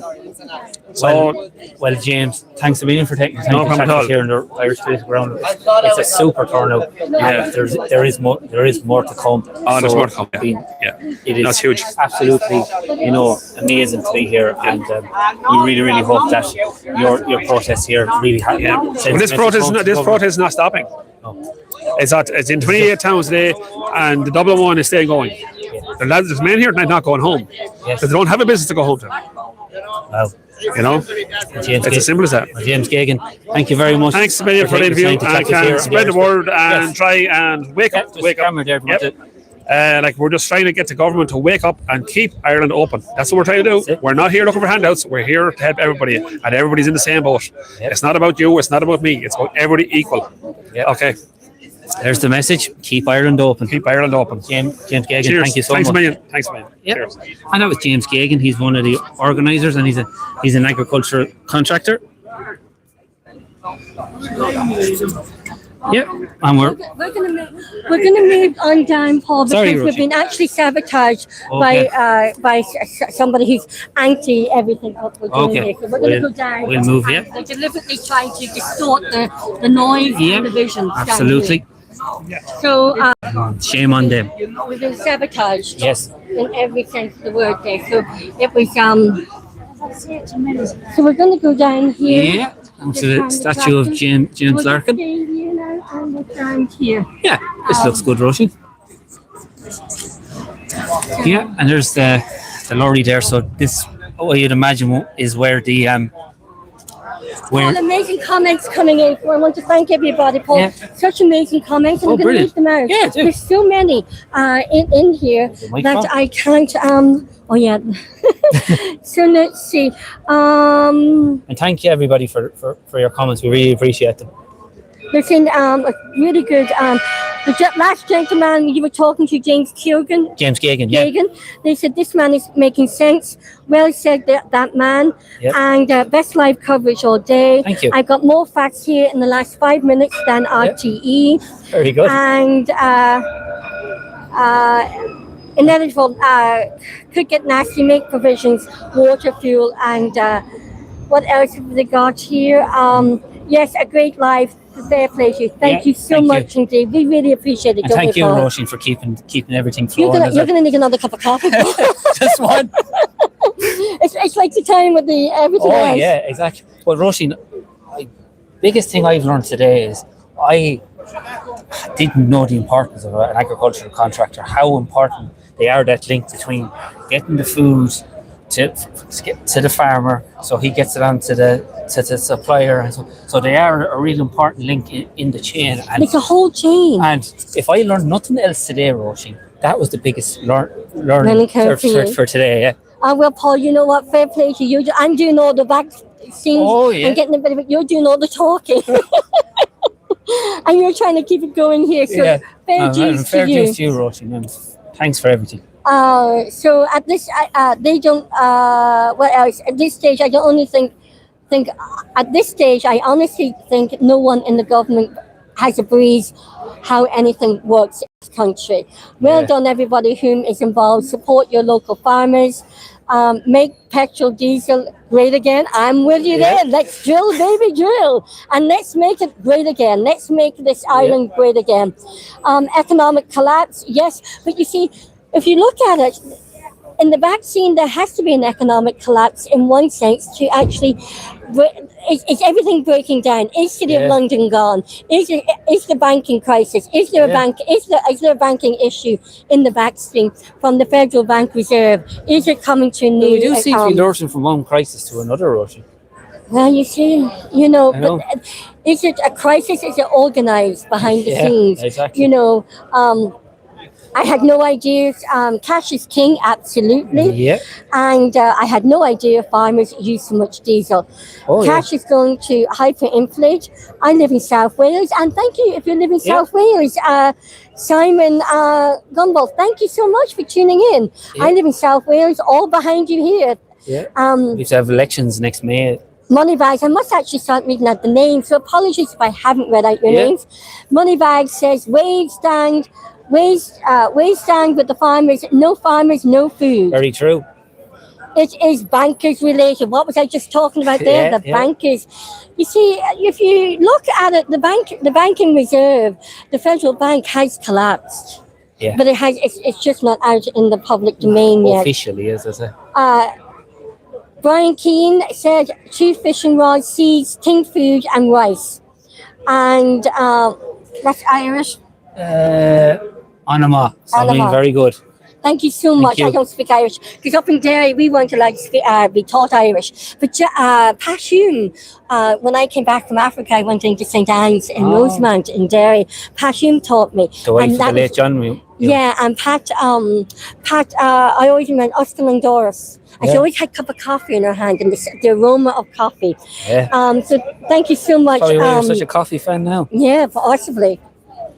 That was NG Motion. on my. Charlie Rose 111 says, "Good luck, Ireland." Yeah. David Michael says, "Sabotage," and Darren Edge says, "England stands with Ireland." Thank you so much Our indeed. nearest neighbour. And what else? Yes, interview Gavin Pepper. He's good. Yes, Gavin Pepper. Yeah, he's somebody he's we've been still trying here. to get for a long time. Long time, and he's still being interviewed. I've never. Do you know what, Paul? We're here. But I haven't seen Gavin Pepper. Everyone's coming up and even patting him on the shoulder and saying hello and everything else. His TikToks are brilliant. But he's very popular here in Dublin. Oh, yes. Absolutely very popular. And I was speaking to his wife, and while you were interviewing Gavin, I was speaking to his wife. She's lovely. Yes, yeah, and Stephen. And he's recovering from an injured, broken collarbone. Yeah, so, I know. So I wish him a speedy recovery. We definitely do, and it was with his daughter as well. God. So Sean Handyman said, "Yeah, Trump's slogan when it's his." So when you're a superstar, it's thanks to thank you, Jail Rubus. You're both superstars. Thank you so much for your time, lads. We're not superstars. You know what? You're superstars watching this, and our farmers are superstars, and our truckers and lorries, And our contractors. drivers. And our contractors. Yeah. Everyone within our food supply chain are the heroes. They're the real heroes. And what is this? Hey from Greece. Wow. That is apologies for my pronunciation. Yeah. We're not going to try for that. Hey from Greece, where I had to come after losing my rental property to an African who invaded in Spain. Now have European warrant, as I didn't want to sleep in the street. Yeah. And then Heritage 12 says the amount of people that don't know how much fertilizer is dependent on gas is mad. That's going to hit the food production. Absolutely. Everything. Yeah. Whoa. Seagulls. And I saw that one of the people who were causing this trouble came there and threw food there, and I think they tried to distract us again. Yeah. Protesting does work. We all need head to the polls and send the message loud and clear. Don't mess with our citizens. I won't say that word. Yeah. Great interviews. Thank you so much, Paul. Thank Great you. interviews. Yeah, and thank you, Roisin. Let's hope they keep it up for as long as it takes. Corrupt government needs to go, says Well, definitely, Roisin, if the government come back next week and there's nothing done, these protests will only get bigger and bigger. Absolutely. Karen Fakana said, we side with the farmers. Keep up the protests. Wake up the people to no digital wallets or digital IDs. I stand there with, I completely agree. Yeah. No digital wallets or no digital IDs. The fishermen blocking the ports will cause havoc. You know what? We need to support our fishermen a lot more. Yes. Paul, we've been covering the fishermen since 2023. Oh, yeah, that's been an education. How badly our Irish fishermen have been treated in the last 40, 50 years. Yeah. Definitely since the common fishery policy came in, it has most definitely failed Ireland. Big time. And who am I? That was, so now Stephen O'Shea says government showed there's two colours. Ireland second-hand citizens, people don't forget. Yeah. Bread will be error. Omega said I pronunciation's wrong. I apologise. Okay. Bread 10 euros in a month. You know what? The cost of bread. I know. You The were cost saying of butter and milk. you went to the supermarket Milk areas yesterday. and you just got your regular stuff, and you said in the last 2 years that your cost has It's doubled. Yeah. Treble the price, I would Wow. say. And Charlie flips. Everything is getting weirder and more dangerous by the day. All lorries should block. I can't see that. Should block warehouses and food, and the government might listen. So, Paul, there's so much happening. There is. Everything is happening here. Oh, yeah. It's a bit quieter now, but I was told that the guys are just saying that they can't stop everybody who's coming. Yeah. Because the tractors is that many. Yeah, and there's more to come. Yeah, much more to come. And it's only 1:05. Yeah. There's a lot more to come, and there's so many people up here looking for interviews and looking to get people to interview them. Yeah, and in fairness, we were up good and early, and we're delighted with the interviews we got, Rose. We got some really, really fascinating. Paul, you people. Stay talking there a minute, and I'm going to see if I can get a couple more people. Roisin is roving around trying to find a couple of people. I'd like to say thank you to everybody that has. Oh, sugar. Did I turn off that? I hope I didn't. No, I didn't.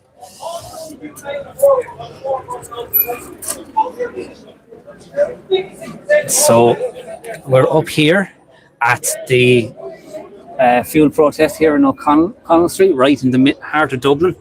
Of course, the GPO is right behind us. You'll see the lorry here behind me. This is where there'll be a number of speeches taking place. We spoke with James Gavin there just a few minutes ago. He is one of the organisers. I think that's another.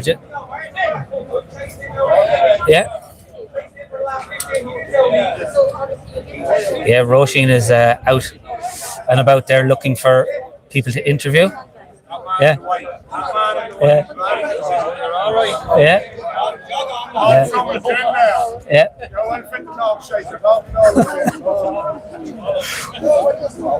Trying to coax a few farmers into chatting. Roisin, I think I see Bernard Mulvaney, who we met at the. Do you want to run and get him? Yeah, I'm going to go get him. You run and get him. Guys, thank you so much for your support, because you know what, with your support, that gives us encouragement to get up at 5 o'clock in the morning and come up, and helping us support our Irish farmers, our Irish hauliers, everybody who's connected with the Irish food and industries, whether it's the Irish farmer, whether it's everybody's singing and happy at supporting this Irish farmers, and it's just really good to see that people are coming out and speaking up here and for the Irish farmers. And here we have Bernard Mulvaney, who we interviewed before. So I'm going to pass the mics over to Paul.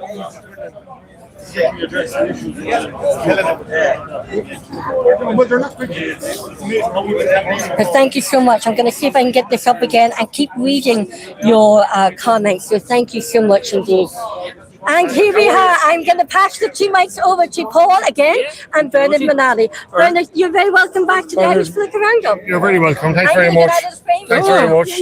Thanks for asking me along. Bernard, I'm just going to come over here. Sorry, so we're in frame, Roisin, are we? You're in frame. Brilliant, thank you. I'm here with Bernard. You're a disability activist. You're just here as more of an observer than anything else, but you're. I'm in here just like that again. Observe, as you know, we do a lot of ongoing campaigning, and we do very. You're involved for Access for All Ireland. And we do a lot of very public campaigning, and like that, we definitely believe in the art of protests. At times, it seems to be the only way you can get the attention of government. What's really interesting on this particular issue is that now we have we've been protesting the cost of living crisis since the last budget, due to the fact that government haven't met the needs of particularly our disability and care community, and they're plunged deep into poverty off the back of this, and that's all there for people to read up the RSI and stuff like that. What we've noticed now is that there's a bit of a step change in the narrative due to the fact that actually this crisis is now hitting the wider community, and government seem to be a little bit quicker to address the issue now that it's really impacting the non-disabled people, you know what I mean? So it's sort of, in one way, puts us in a bit of a box. It sort of tells us that the priorities with government aren't necessarily with the disabled caring community, the people that really need them the most at times. But like that again, I'm just in here today to observe and talk to a few of the key organisers of this particular demonstration, because we would be very much a champion of people power led movements and demonstrations, and something like this is very important for I think wider society to get behind, because again this community are struggling terrible. Like, I was talking to one man there, and he said that his fuel costs have gone up by €70,000 a month. Wow. Now, try and beat that is near on impossible, and that goes to show like how dire this situation is for people. So we're just in. I was chatting with actually the main man who organised this demonstration. And we had a good conversation. And like that again, he brought up a few issues in relation to government and monies going certain places that it's very hard to justify at this current moment in time. So. We have to. We're just in as showing solidarity with these. There is a knock-on impact here for people with disabilities. If the price of fuel goes up, it drives up the costs for 100%. contractors, drives up the costs 100%. Costs for farmers, the cost of fuel makes it difficult to transport not just food but medicines and other equipment. Absolutely, 100%. And nobody is escaping this. No. And this, you see, and this is why this is, as I said, a bit of a step change in that before Christmas we were out demonstrating over the cost of living crisis due to the fact that we were feeling a real impact, the caring and disabled community, over this cost of living crisis. As you said, there was increases in energy, there was increases in, as you said, transportation, around public transport not public transport, for people trying to get to appointments and all that down the country that haven't got access to a Lewis or a bus service. And they were having to put fuel in the car. While there's a little level of a rebate at the end of the year, it's nowhere near what is needed. So this crisis has had a huge impact on the disabled and caring community, and it was having it last year. What we've seen now is this broaden into wider society. And as we know, again, it's not a reflection, it's just a fact that if disability doesn't affect you personally, and we understand that, you're unawares of it. That's fair enough too. And no more than people in the urban centres wouldn't have an insight into how the rural community has been utterly affected by the cost of fuel. As I said to me before, people with disabilities, they're the largest minority in the country that you could join at any stage. Oh no, absolutely. And at any stage, you can become a member of that community. We are the largest minority in the state. We're the largest minority on the planet. About 22% of the planet. People, and anybody can suffer from, or not suffer, but anyone can acquire a disability, can become unwell, and even though we also we reflect on, as that's why we have such a strong alliance with our older community, pensioners, and some of the wonderful. Apologies for that, folks. Some of the wonderful elderly campaigners, due to the fact that as you get older, you become less able to do the things you used to do. So you sort of, disability becomes a part and parcel of your life, and they are feeling the impacts of this particular cost of living crisis. Definitely. So to be in here today, just to look, as I said. And you're involved with Access for All Ireland. Do you have anything coming up that our viewers should keep an eye out for? Yeah, well, we're ongoing campaign, and we're not stopping here lobbying government for an emergency support that should be made. And I think when you see the likes of this happening today, it's even more pertinent that the government do step up and put in place proper supports for people who are struggling, particularly our disabled and caring community. So we've a series of actions planned all the way through the summer. Like, just because the dog goes on holidays doesn't mean that we don't stop campaigning. We have to keep going. We have to raise the awareness. There's a consultation just closed today, which was the cost of disability consultation, which was a very short, sharp consultation that government rolled out sort of as a reaction to the ongoing crisis. That in of itself created a lot of stress in the community, because they only gave us a 6-week window to try and put proposals together how much we needed to survive.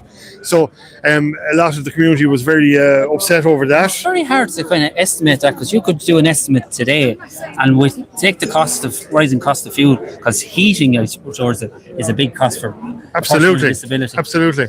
It's 3 weeks' time. That cost in there could be completely out. And the other thing the issue we have with is about back in 2020, and then it was published in 2021, was the Irish government published an Endicon report, which was on the cost of disability. Yes. And in that, they said 8 to 12,000, but then when they adjusted it for inflation to today, it's more like 15,000. Wow. The RSI came out and they said that according to their data, a person with a disability or somebody who is unable to work due to long-term care needs, health needs in the region of €28,000 above the average person, just to survive and earn, just to survive. Wow. So all that data is there, okay? It's all actually the report, the Endicon report is sat on gov.ie for 4 years, and government have never acted on it in any way, shape or form. So that report has sat there telling government how hard it is for a person with a disability to get by in Ireland, that there was additional costs. They did nothing on it. Yes. Instead, they came back and said, we want to do another consultation. Right. After paying consultants to come in and do a report in 2020, they've asked, and what they've effectively done, this is what they've done, is they've put it back on the people who live with the disability. And they're asking us for the figure. And then when the time comes, like you just said there, so if we give them a figure now, that mightn't be the figure that's needed in 3 weeks' time. But they'll say to us, oh, you told us that's what you needed. And we gave you what you needed. But we're saying, no, it has to be linked to inflation, it has to be index linked, and it has to, adjust as accordingly with the cost, particularly of inflation, because everything is going up. Everything is going up. And that's one thing actually that the community has been adamant that happens, that they do link it with inflation and the pressures that are on people, energy costs and all that kind of stuff, and not just a singular payment that goes across the board and doesn't adjust to these particular issues, And so I believe Family Cares Ireland are kind of starting their campaign. They've gone through a lot of county councils are putting through motions about is it the means test for carers allowance that they want that. No, that has to be abolished. That was a promise in the programme for government. We were told that this government got elected on numerous promises. One of them was they were going to abolish. After they got elected, then they said, no, we're going to do it over the lifetime of the government. Yes. As opposed to the promise There that was and then, made at the time that they were going to abolish means testing for carers. So again, like that, I'd say if we looked around here, there's a lot of people protesting here today who have disability in their lives. Yes. They probably have a family member who lives with a disability. Oh, yeah. And actually, there's quite a lot probably here who are themselves a carer for someone, whether it be an older parent, a child, whatever. And the fact taken into account when they're just trying to access a very, very, and it's quite like it's only about €280 a week, so it's not a huge amount of money like in the current cost of living crisis. And those people, because their means is above a threshold or whatever it may be, don't access that support. Yes. And this again leads into the other narrative that really that community, our community, the disabled and caring community, doesn't really matter. They don't figure in the grand scheme of things, when in fact they're the most, as you just said, they're the biggest minority in Irish society. That anyone could join at any time. And they're the people within our society who need the most support. Yes. And that's not to take away from, when our disabled and caring community are given proper supports and proper structures and a dignified existence in Irish society, they become part of everyday society. They get to live a life like everyone else gets to live, and they contribute back greatly, massively. And that's all anybody wants. I think so, Well, Bernard, thanks a million for taking Not at all. You're very welcome. No, thanks. Political roundup, and Not at as all. they say, you never know who you meet on these protests. Absolutely. No, it's a pleasure talking to you. Pleasure as always chatting to you as well. That's great. Thank you very much. Appreciate that. Thank you. And that was Bernard. Tag us in that, will you? Oh, we will, yeah. We surely will. Yeah.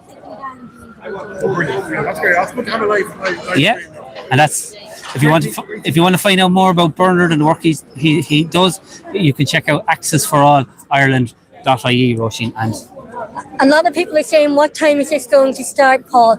I think they're waiting on the tractors all coming in from across the country. There isn't, I mean, they're coming everywhere. We're scratching the surface of what's here, Roisin. Yeah, and I think they're going to be doing the speeches around 3 o'clock. So all the speeches. So, thank you so much for all your comments. It's really, but it sounds quiet, but I think it must be a standstill. I haven't had time to look at any lives or speak to anyone else. Where are all the other media, Paul? They all come down the bottom of the street. Maybe we'll go down and have a look. We'll have a little wander down and see where everybody is. Exactly. And everybody's here, packed is here, but we're waiting on the tractors all coming in and the lorries all coming into Dublin. I would say the tractors are and everything is, and the lorries are. I say they can't get into Dublin because all the lorries and tractors are on the way to Dublin. Exactly, yeah. It's going to cause, if this doesn't send a message to the government, I don't know what will, Roisin. Well, I think, Paul, democracy is listening to the people. Yeah. Democracy is when the people speak. I think if that's what democracy is. And protesting, you're exercising your democratic right. And it's a peaceful protest, and it is organised by very, very respectable organisers. And you know what?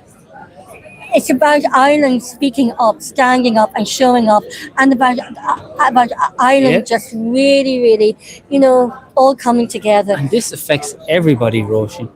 It doesn't matter whether you're a contractor, whether you're a haulier, whether you're a small business owner. Where you're driving to work every day, whether you're a mommy, driving to work, or when you're taking your children to school, a carer, someone living with a disability. This impacts everyone. Yeah, it really does. And it's so important that the government does listen, and because if they don't, Roisin, this is only the start. I think it is, and that's the general consensus I'm getting. If something isn't done, this is only going to ratchet up. And the government will only have themselves to blame. Well, do you know what? I just wonder who are their advisors. Yes. Who's advising the government? Yeah. And we know, Paul, by speaking to people behind the scenes and off the record, what people are thinking and feeling. Yeah. And I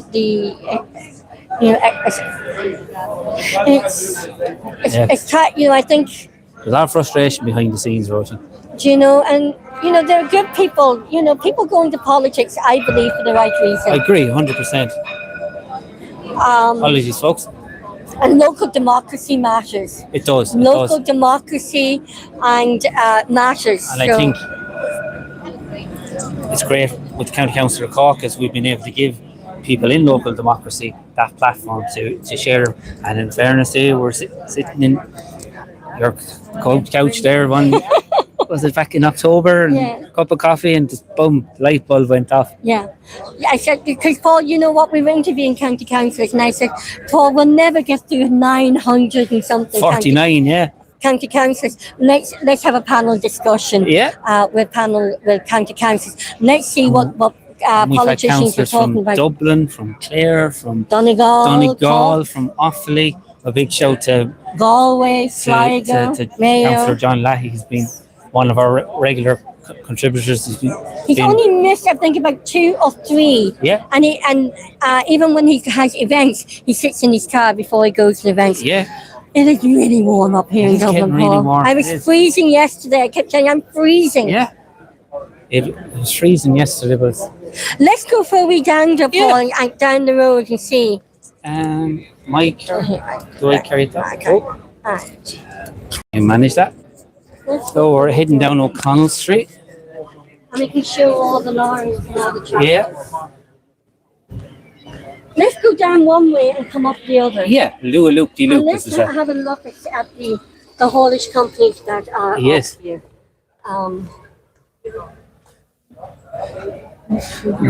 Of course, Roisin, you'd know a good bit about haulage because your dad was in the haulage industry.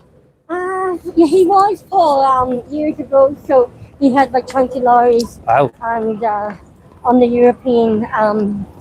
big operation. So, and then he also worked in the oil industry. as well. We lived in Africa.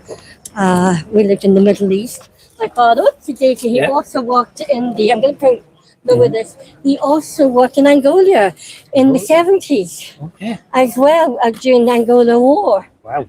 And we lived in Saudi when the Iranian War happened and the regime took over. And it's amazing all these years later, it's kind of starting. As I said to you, Paul, it's like my whole life is coming full circle, you know? And we also lived in a wee village in England near Sandringham. Oh, yes. And with everything that's happening within the royal family, we lived there. We used to hear all the local gossip. And I used to listen. My mother's friends would come in, and I was listening to what they were all saying and all the gossip about And the for royal viewers who family. wouldn't be familiar with Sandringham, that's one of the royal family's kind of Private residence. residence. And with what's happening with Prince Andrew, the Epstein, and God knows what else is coming out. We like. What's There's coming. a sign here. Simon, you're a gouger. What do you call this? This is really cool. What's that?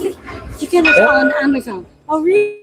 That's what I've never seen that. I'm like, that's You get it on Amazon. What's that? Thank you. Yeah. For viewers who wouldn't be familiar with the technology we're using a rake, which is holding the mobile phone in place, and that's what we're using, which is on a tripod. The Lewis is still open to the public, so the tractors and the lorries, they only are keeping one lane here. So the Lewis can continue. No impact on the Lewis. Yeah. It's been very, very peaceful rush.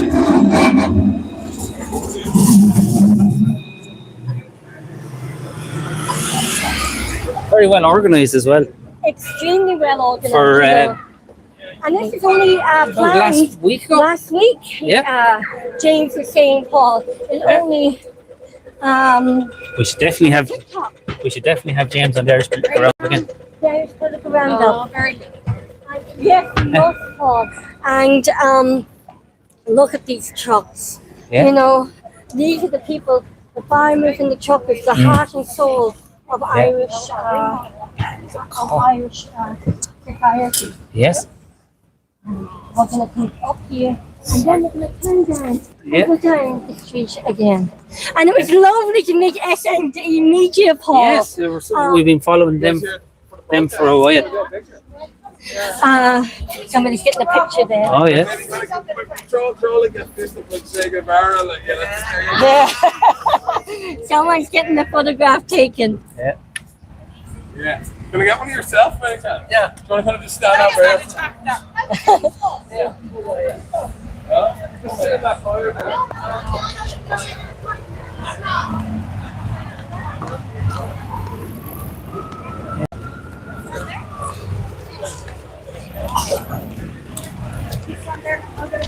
And then we had some agitators there. Yeah. Coming very, they were actually very antagonizing them. Very, yeah. You probably didn't see it because you were No. interviewing, but they were trying to really raise their voices. Nasty. And they claimed we were actually interviewing them. They were the two young boys we were interviewing. Yes. But they became very nasty and were anti-Irish and, you know, and everything else. And about so and Yeah. you know.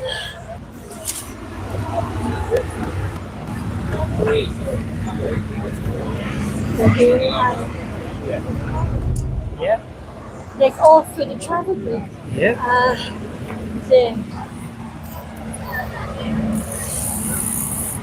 Isn't it? Yeah. Amazing to see. Oh, they're speaking of S&D Media. There it is. We were just saying. There is SND Media. I follow him. And there he is. There's Eamon. Get a bit of editing done and get something up here, guys. Well, we were just talking about SND Media coming down and there. Get a picture of me in front of it. So are we will indeed. Paul, will you? Yes. We'll get and I'll edit it as well. But brilliant. This is because we saw it in your car earlier on the coming up. Yeah. And I'm going to come out of this. I'm just going to take a photograph of SND Media. I know you're all following him, because I think everybody's following SND Media. That's where I go for my news now. Is I just click on to SND Media. So I'm going to take a picture, and it's saying that mine is full. But what I'll do is I'll take a picture of that. Have you got your phone there? I can take one for you. Yeah. It's full. 99% full. How is that? I've used it. Oh. Really? I'll take that for you. There we go. Independent media, all supporting independent media. Absolutely, the way it should be, Roisin. I took 3. Yeah, good. I love the colours as well. Yeah, look, it's nice. It's something striking, you know what I mean? Yeah. Yes. I can push it out a bit. It's royal blue. That used to be the colours of Ireland, wasn't it? Blue and green. Initially, yeah. Wasn't Yeah, absolutely, yeah. So, look at it, it grabs the attention. You know what It I mean? does, it does. Like, you know, so that's it. One there, one back. Look, they're magnetic. Yeah. Unfortunately, there's no. They're fiberglass. All the modern day tractors are fiberglass. There was nowhere metal I could actually stick it on. So I had to punch holes through it and cable tie it on. But sure, look, it is what it is. And do you come from a farming background? We're still live, by the way. Do you come from a farming My background? grandparents would have been. Yeah. Oh, right. So you do come from a farming background. So, it's in the blood. You know what I mean? In the Like I blood. did saw some spuds there year before last. Did a few drills, I suppose. Yeah. So Hungarian Sarpos, and they're actually blight resistant. Oh, right. So they're a very good breed of spuds, and they grow really big as turnips. Wow. So Do they? and they're great. They make a great chip. So Do if they? anyone's out there, they're very hard to get the seed potatoes now, but you know they're fantastic. Spuds. Well, I'm really like my mother and grandmother. A nice spud Have and your a butter with salt, and you know I'm happy. Yeah, exactly. Oh, she's not like a big flowery spud. No. Yeah. Can't beat it. Yeah, my grandmother used to say the new potatoes in the summer never had a new potato until after the 12th of July. We're from Derry, you see, and it was a tradition up there. Nobody had new potatoes until after the 12th. Maybe it's something, but I don't know. But like, no.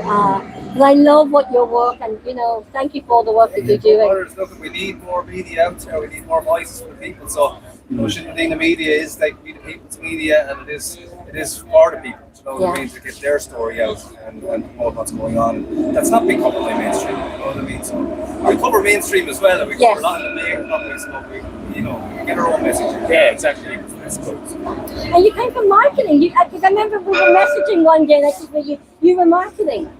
Yeah, I've got different backgrounds. Healthcare backgrounds, psychotherapy, social care, as well as marketing as well. So I'm kind of bringing all those kind of under one umbrella. together to make this one, you know. And it's working. You know, It is working. We're growing all the time. Lots of plans, big plans for this year.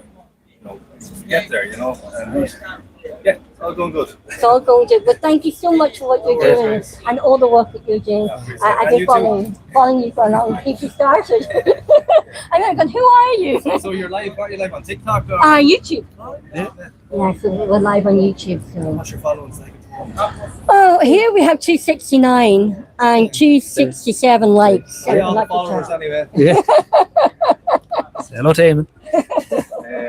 Yeah, and give us a follow back at SND Media News, you know, on TikTok or on X, and then SND Media on Facebook, Insta, YouTube as well, and TikTok. So yeah. We're doing amazing work, and let's say what's all coming up with this here. They're all having really massive discussion on this. It's really brilliant. Okay. The comments that are coming in, and you know, so. It's great, and they're all having great conversations as well. That's great. So it's really look. We have to push back against all this because you know the government are not listening to the people. Simple as that. They are taking as much as they can get off us, and you know, in every way, every department. You know? Yeah. So we have to stop it. So this is it. This is blocking up the whole city now. And you know, and there's more coming in the I was on the phone to Councillor Tom MacDonald, and he was there saying he's about 200 in his convoy plus thousands behind and stuff. But there's 200 more. They're still about 25-30 minutes out before they arrive. And that we're talking about different avenues as well, different arteries as well coming in. So if he's coming, and he's only coming from Kildare, There's other people after travelling from Cork, from Clare, from Galway, everywhere. Donegal. Dundalk, do you know what I mean? So they're all converging now. So it's going to be a bit of a mess. It's going to be chaos in the city, you know what I mean? But it's great to see it. And the speech, we were told we're kicking off around 3, but it could be a little bit later. 3 to 2. So yeah, I think that was the plan. Yeah. And the Irish go to the Dáil as well, I believe. Are they? But we were told we were going to the Dáil. Yeah. I was told that we were going to go to the Dáil. I think that was the plan. Yeah. So look, we'll see how it all plays out, guys. We definitely will. And we might see you up at the door if we go to the Dáil. We'll see you up there. Appreciate that, guys. Brilliant. See you again. Yep. And that is Eamon there from SND Media, and Roisin and Roisin and Eamon having a chat there. So we're going to just mosey on here a little bit and let's see what we can do and see. As you can see, all the tractors parked up here. And there's a good few comments coming in, so we'll try to read out some of them. If that pops up for me. No, nothing there yet. We'll keep it rolling, as they say. And I hope you're enjoying our coverage. Fair fuel, not just for farmers, fair fuel for all. Mary McCassey. That's one of the latest.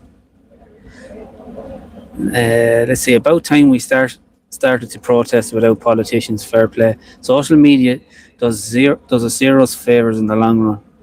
Well, it's like anything. It's a tool, and it's a communication tool, and it's how it's used. But if it wasn't for TikTok and Facebook, the word wouldn't have spread about this protest. So it's an example of social media being done in the right way, and without social media, the Irish political roundup wouldn't exist. So social media, it has its pros, it has its cons, but it's certainly, if it's used properly, there's all traffic on O'Connell Street, block the M50.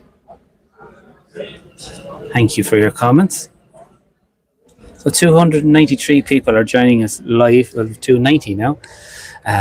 So thank you. So this is just an example of some of the tractors and the machinery that's here. Block the M50. Yes, block everything. That's it. That's it, in fairness for all. As you can see, a bit risky to read.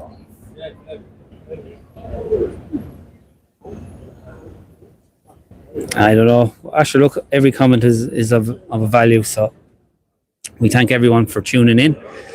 And as Roisin said, there looks like there is going to be speeches in around 3 o'clock. Well, that's the general plan, but we'll see. But there is certainly a lot of frustration and rebellion in the air, which is interesting because we're at the site of the GPO where the 1916 rising takes place. Support the farmers. Agree totally.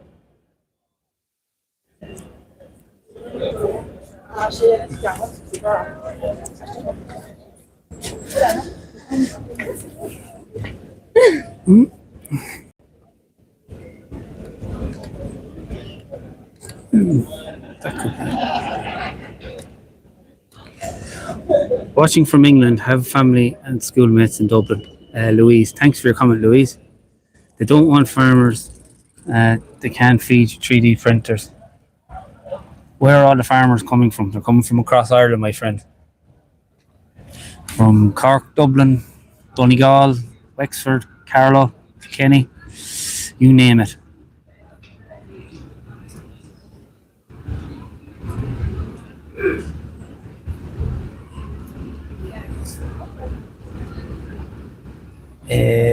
About substandard beef. Yeah, we're talking about Marcus earlier on. Watching from Czechoslovakia, saying hello to all the lads in Ballymun. So hello to you. Or Czechia, as I say, who unfortunately got the better of us being Ireland, Irish soccer team in the playoff there recently. Of course, Czechia went on to beat Denmark. So they're going to the World Cup and we're not. But you see a tri-parrot jersey down the street there, of course. He was our main man throughout our qualifying campaign. And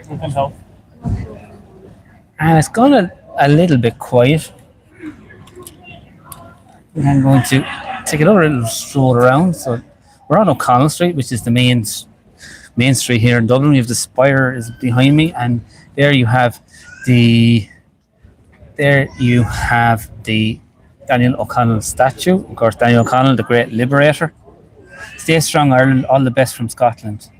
Thank you very much for your comment. And it's great to see all the comments and great to see all the people who've joined us here on YouTube Live. So in the next probably couple of days or two, the interviews from today we will be editing and they will be going up on the Irish Political Roundup. So please do stay tuned for those. And if you want to see more of our content here on the Irish Political Roundup, if you just go to the Irish Political Roundup YouTube channel, you will have all our you will see all the interviews that we've done since 2022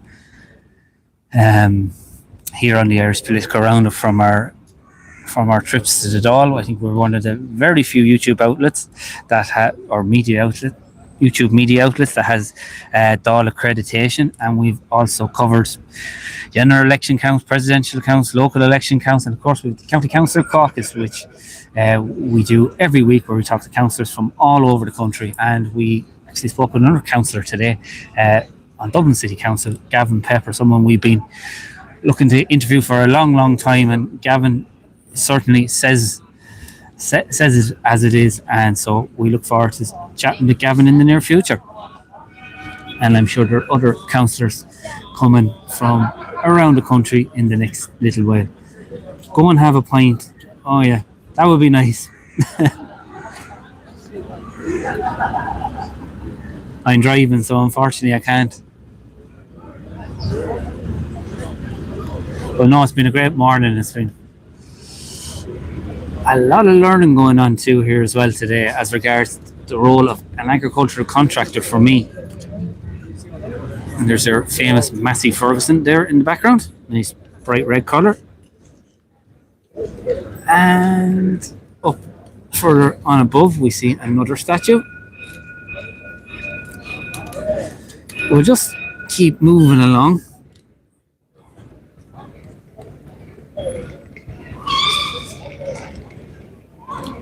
See what is happening. Oh.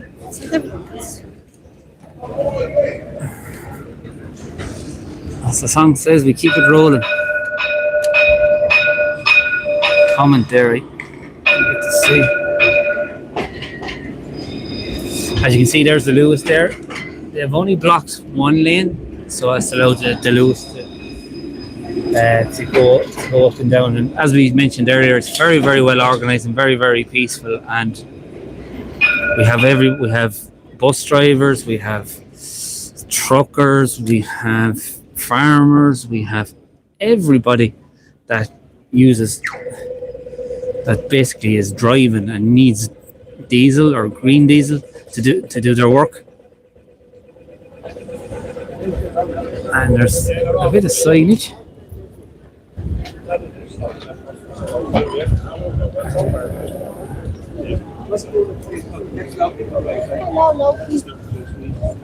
It's a beautiful dog.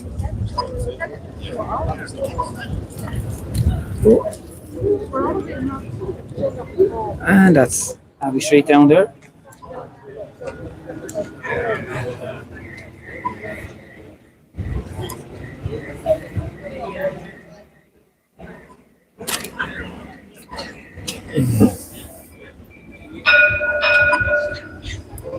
Carl Lewis. One of the comments, like what that means.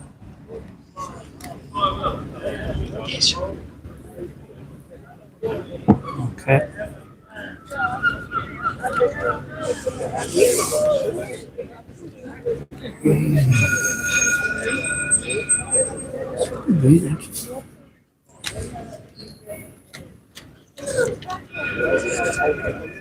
Like global.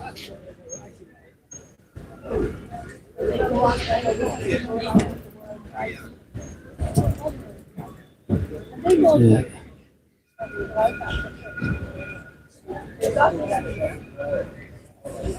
Some comments coming through I can't read out, but anything that I can, I certainly will.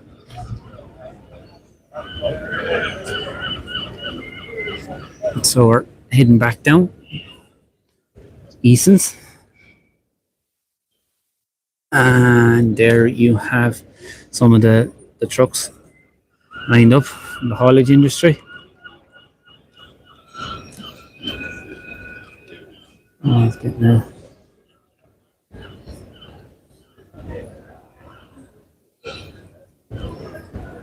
Rolling.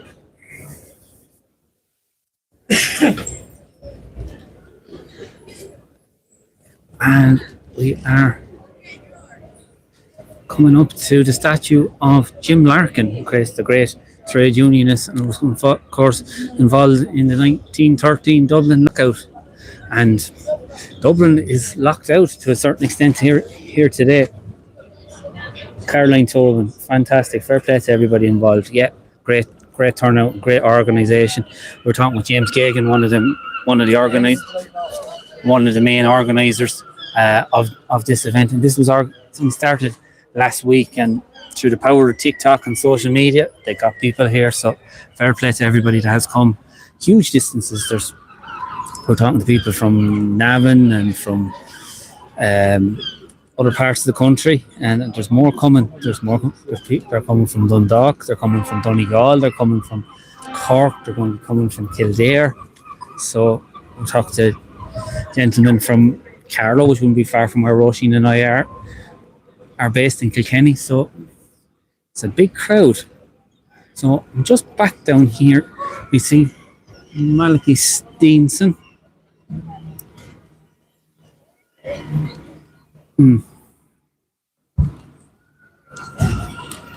So I'm going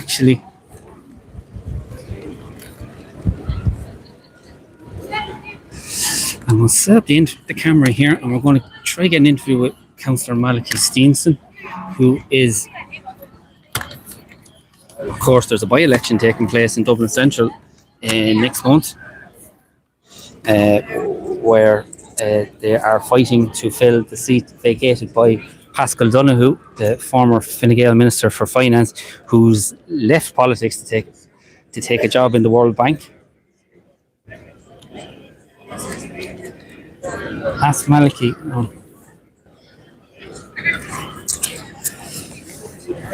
Drinks around today, I see. God bless you. Clear prayer of you. Wow. Apologies for the language, folks. Don't condone that.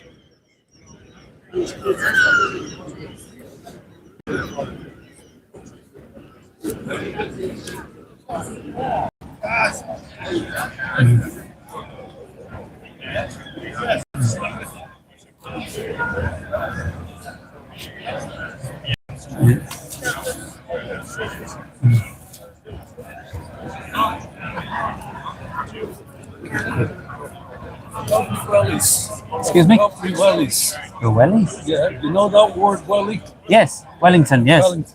Yes. I forgot them, so I'm not able to communicate with you. Oh, okay. No problem, thank you.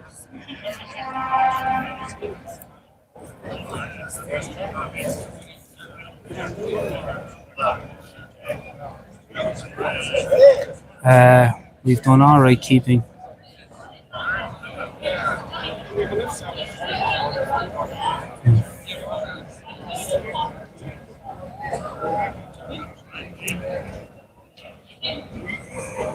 Of course, it's a stacked field in the Dublin Central by-election. Nearly all the parties have picked their candidates. You have Ray McAdam, the current Lord Mayor of Dublin. He's going to be the Fine Gael candidate in the by-election. You have John Stevens. He's Fianna Fáil's candidate. He's actually the deputy Lord Mayor, which is interesting. You know, Sinn Féin are run Councillor Janice Boylan. You have the Social Democrats have Daniel Ennis, who some people say is one of the favourites for the seat, according to the bookmakers. But bookmakers have got things wrong before in the past. You also have Malachy Steenson, who's running as an independent. You also have Jerry the Monk Hutch running as an independent. You have Ruth O'Day, who's running for the Labour Party. She works for Labour TD.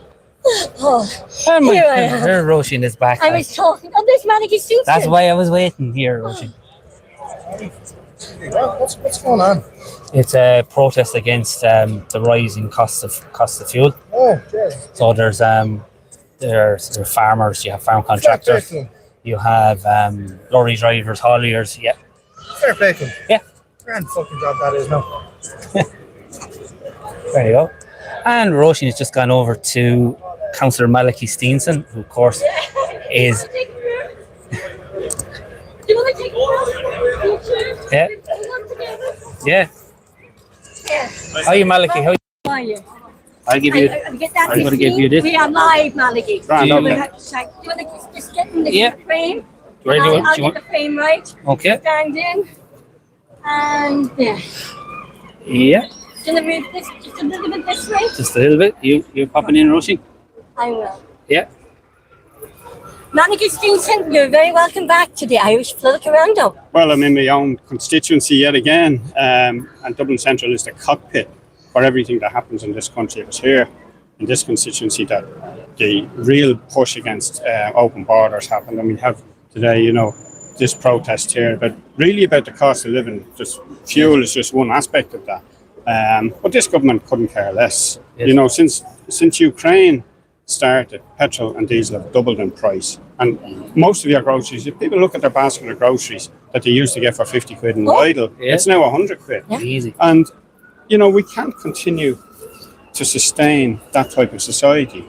But the political class, both the left and the right, in Leinster House, seem immune and just don't care. And one of the problems is that we have career politicians straight out of the universities, by and large, who've done politics and economics, who know nothing about the real world. I heard Paul Murphy there this morning, I think it was Paul Murphy, one of them anyway, giving out about teenagers being paid less than the minimum wage. And most of the teenagers don't have a problem with that, and they don't have the same costs as ordinary people, but they never look at it from the small businessman's point of view, the guy who's trying to earn a living. They seem to forget that the shopkeeper, for instance, is the last guy to get paid. Everybody else has to get paid first, particularly the taxman. And it's only if there's anything left. And, they've almost this hatred for people who get up in the morning and go to work, and particularly work for themselves. They seem to just want everybody to work for the government in one form or another, or for some NGO or Quango, who dictate them policy and are immune from the effects. And the small local businesses on the high streets and local streets, and even here in Dublin, they're closing down. Every town and village you go to, there's boarded up shops and there's empty shops, because they created initially these out of town centre shopping centres, which closed down local businesses, and they just couldn't compete. And that's done purposely, and it's not done for the interests of the people. It's done, to push big business rather than look after ordinary people. I mean, I gave the example last week, and the fuel cost is only one of the costs. The overall costs of going to work. I gave an example of a girl living in Enfield, had to buy a house in Enfield because she couldn't afford a house in Dublin, couldn't get a mortgage. Eventually got a mortgage for an apartment. She works in Sandymount. She has to pay €230 a week in tolls. 230 euro a week in tolls. She has to come through the toll on the M4, I think it is, then on the M50, then the Port Tunnel. The Port Tunnel is €14 during rush hour to get to work in Sandymount. Then she has the Eastlink Bridge. And all of those, the Port Tunnel is direct tax. The government owns that. So one of the things we said in light of this fuel crisis is to scrap tolls and make work pay. I mean, I can't see the logic and how any government and society can sustain a situation where somebody goes out to work and is worse off than somebody that doesn't. Yes. Somebody goes to work and do a bit of overtime. They should see the benefit of that, not the government. to give, as we did last week, 40 million to Ukraine. 120 million to them just before Christmas, 140 million to the World Bank, just so Pascal Donoghue could get a job off them, you know. And that's what's led to the by-election here. Yeah, and speaking of the by-election, Malachy, you've been knocking on doors for a good number of months. What's the reception been? And I'm sure, like today, rising cost of fuel, cost of living, I'm sure is a big issue on the doorsteps. Well, the main issues that we're coming up with is the cost of living, housing, and immigration. Those are the three issues, and they're all interconnected. Yes. And you can't solve one without solving the other. The first thing is to solve the immigration problem, just shut the borders. Yes. And then that will lead us into being able to resolve the housing problem for a start. But, you know, again, if you look at housing and you look at if somebody's buying a new house, the tax take on that, 13.5% VAT, there's the levies that you pay to the council for water and electricity and that, and roads around the area.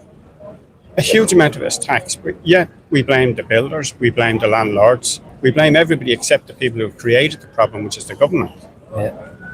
Who are profiting from it. Well, I mean, if you look at every time petrol goes up, so does the government's take on it.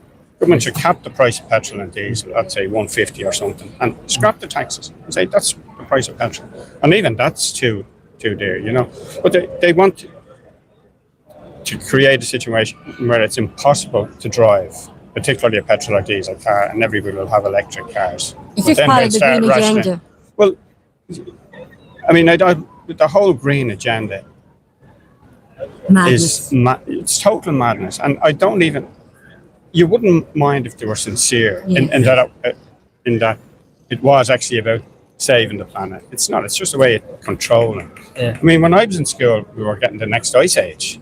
And then we had the hole in the ozone layer. I don't know, that must have got filled in. Yeah. Maybe the astronauts went to the moon. They might be able to check that out for us. A bit of cement or something like that. Yeah, you know. So with the fillers.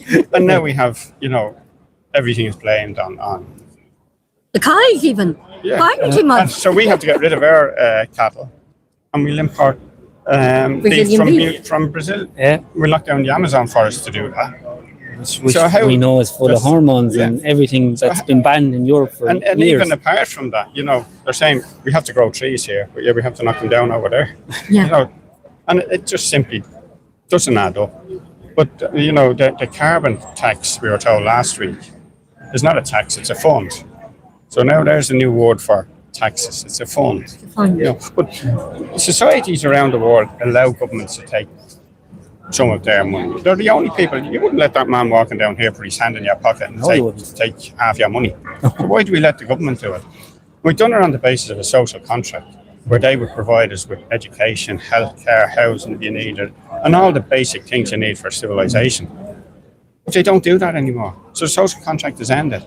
And we should find a way of refusing to pay the government. We give them too much power. And, you know, we continue to vote and put in the same people. And it doesn't matter which of them that's sitting in Leinster House to put in, and who's in the next government, because they'll just continue the same policies unless we radically change and bring about a totally new situation. You know, and that's hopefully that will begin with this by-election. Yeah, you know. And Malachy, last year you would have been instrumental in the Spoil Your Vote campaign. Yes. You actually came up with the concept, and I believe Dublin Central had one of the highest spoiled votes in the country. So that would indicate that there is a kind of a protest vote or an apathy out there, and you'd be hoping that you could be the candidate that could capitalise on that. Hope, and that's what we're out campaigning for, and that's what we're saying to people. And we started to spoil your vote way back in April of last year. Yeah, nearly a year ago. Yeah, before. You had the march, you had the protest. We had a protest just before it. Yeah. But other people jumped on the bandwagon, and you know, but so that's what happened. It's a good idea. Everybody will follow us. Just our problem probably is we're right, but we're right too early. Yeah. You know, and by the time people see what's happening, it's almost too late, and we're very near the too late stage in all of this, you know. And speaking of that, on immigration, back in late 2022, you were talking a lot about things about the whole iPass system and the whole kind of the lack of transparency there, and the situation where people were coming in and they were kind of destroying their passports, and at the time you were called all sorts of names, every name you and could now think of. it's now it's accepted government policy that the majority of people are coming in on the iPass system are coming from the UK. They're coming in as economic migrants. They've applied for asylum in other countries, haven't got it. They're not bringing any identifying documents. We had, just up the road from here, 2.5 years ago nearly at this stage, we had 3 children stabbed coming out of school. No trial yet. Now they're saying the trial will be in June. Remains to be seen. A guy claims mental health issues. Just further up the street now, over the weekend, 2 young 18-year-olds stabbed in the head with a bottle by a Somalian who was released. 2 twins, wasn't it? 2 sisters anyway, not sure if they're twins. But then you have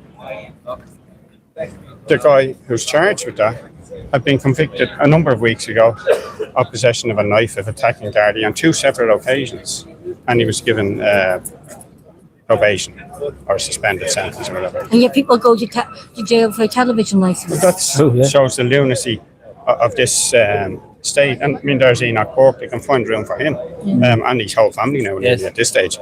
But there's something fundamentally wrong. But it's down to the people. The people are allowing this to happen. It's government can only do what people let them do. The government, people should remember, have no money. The money they spend is your money. And when you think about it too, when you think about it too, we have a cost of living crisis, we have a fuel and energy crisis, and then you've got Simon Harris coming out. Oh, let's do a saving fund. Let's take your savings and put them in. And that's exactly what they want to do. They want to take your savings, but people shouldn't forget that when the economy, when they crashed, when Fianna Fáil and Fine Gael crashed the economy in 2008, they went into people's pensions and took a chunk of it and never gave it back. So this government will do whatever it wants, only because people let them. Do you think the Irish people became so complacent over the last, say, since the Celtic Tiger, maybe 2005? Now it's over, it doesn't affect me, I won't get involved. Well, that was always the way, and I'm sick and tired of hearing people talking about where's the fight in Irish. There was never a fight in Irish. The majority of people in Dublin spat on the men coming out of the GPO in 1916 and wanted nothing to do with them. It wasn't until the executions that people turned and they saw that the revolution was going to succeed. But the majority then in 22 were quick to turn their back on the Republic and go with the Free State, So the Irish people have never had a backbone. It's only been a very small section of that society. When you go back to the Fenians and all, there's only a small section of society. Yeah, even if you go back to when De Valera first got elected as Taoiseach, he released a lot of the IRA prisoners. But he also, Fianna Fáil, remember, executed people. That's true, yeah. And, Fine Gael in power in 1922 executed more people during the counter-revolution than were killed or executed by the Brits. And Fianna Fáil executed people in the prisons, So they'll all do what they have to do, and they'll do it again. And divide and conquer, divide and conquer. They use the vision to cement their own place. And you can see the way, the only reason Fianna Fáil and Fine Gael exist now as a separate party is to con the people in that you're voting for 2 different people or 2 different parties. They're the one party. They agree on everything. And the sooner the better people realise that and actually get rid of it. And also when you think about even the left, the so-called left, I mean, they seem to be very silent in standing up and speaking up from women's rights and thinking, the gender ideology. What you have is the economy. You've the hard left, say, and then you've the liberal left, and they're all now liberals. They're all interested in identity politics. If you look at the whole trade union movement, for instance, it doesn't represent ordinary workers anymore. It only represents, by and large, people who are employed by the state. And then they've these agreements done. So there's no actual articulation for ordinary workers. So that's why most workers are not in. And they condemn, say, Michael O'Leary. Ryanair, one of the most successful companies in the world. And if it wasn't for Tony Ryan and then Michael O'Leary, we'd be all paying £300 to fly to London. The left in this country despises success and despises anybody getting on by their own effort. It's all right if you're a CEO of an NGO, they love you that. And you would have been formerly very active in the Workers' Party. Well, I was involved in a number of. I would be considered on the left. Yeah. The left has left me. Yes. Yeah. I was going to say I'm that. saying the same things now that I was saying 30 years ago. We were in the Labour Party. That's how right, we yeah. met, and we left. Yeah, and I'm saying the same things. Yeah. They're not. Yeah. Yes. Like they're telling me a man can be a woman. Yes. And what's that saying Luke O'Neill had? Follow the science. Yeah. They can't. And they get fixated. They're more concerned about wars outside of this country than they are about what's happening on the streets here. And we are at war here. And is that kind of the left that kind of shifted to more kind of liberal issues and kind of issues outside the state because they've accepted that we'll say capitalist system that we have that's it. It's not going to change. So they need something else. They need something else to distinguish themselves from the other parties. They're just more noses in the trough. They're part of the system. And, they're just there to give the pretense of some kind of discussion or debate. They all agree on all the basic fundamentals. They might disagree on what shade of yellow that is, but they agree it's yellow, so. Where do you see this going, just today, this protest? What are your thoughts on this protest? Well, I suppose my thoughts and my hope, my thoughts is that nothing will happen. It'll wither away. They come up, they've done that bit, and a deal will be done. My hopes would be that they stay on the streets and bring this country to a standstill, and then we might see some real change. But And what's your reaction at the door for the by-election? Very positive, but then the biggest problem we have in this constituency is the majority of people don't vote for anybody. Yes. So that's. Plus, there's a lot of gentrification in the inner city. There's a lot of people coming in who will vote for left liberal parties. That's just an age again, because many of them work for NGOs or for the state. They're insulated from the real world. Yeah. And do you hope to have a date announced soon? Like all the parties have picked their candidates. Yeah. So. Well, the speculated date is the 22nd of May. Right, 22nd of May. Yeah. And well, we hope that we're going to do interviews with the by-election candidates. Yeah. Hopefully that you'll give us an interview coming up to that. See you on that. And hope we're going to see if we can try and get up on that day for the election. And wish you all the candidates, but we wish you the very best of luck. And how's your lovely wife Mary? She's lovely. Yeah, she's fine. She's not up today now. She's a great woman, and she's the great woman behind the great man. Well, somebody has to feed me and look after me. And then she's out canvassing with us as well, the whole big team out, You've got a big team out, and it's an Elijah's constituency. Compared to country constituencies, geographically, it's not that big, but it's big enough at the same time. Different pockets in that. But the size of it is, if you're in the country canvassing, you're going to a house here and the other one's, way up the road, whereas it's a bit more condensed. Well, we'll hope to interview you. Maybe we might get you on the County Council Caucus panel discussion Yes, we must coming do up. that, I keep sending your son, hey, can we get him on? But you're always in a meeting. Or something like, perfect. I'll tell him to respond to you next time. He does answer the phone and say, Rochelle, I'll call you back. But no, and we'll do an interview with you coming up to the by-election. And maybe we'll see if we can get up to the by-election as well. Exactly, And I think this is the second time we've interviewed Councillor Steenson. We interviewed you we interviewed you in Cork, and we interviewed you. I interviewed him up at another event in Bushwell. Yes. And so it's always lovely to meet the local county councillors and the local representatives. Lovely. Thank you so much indeed, Councillor Steenson. Thank you very much.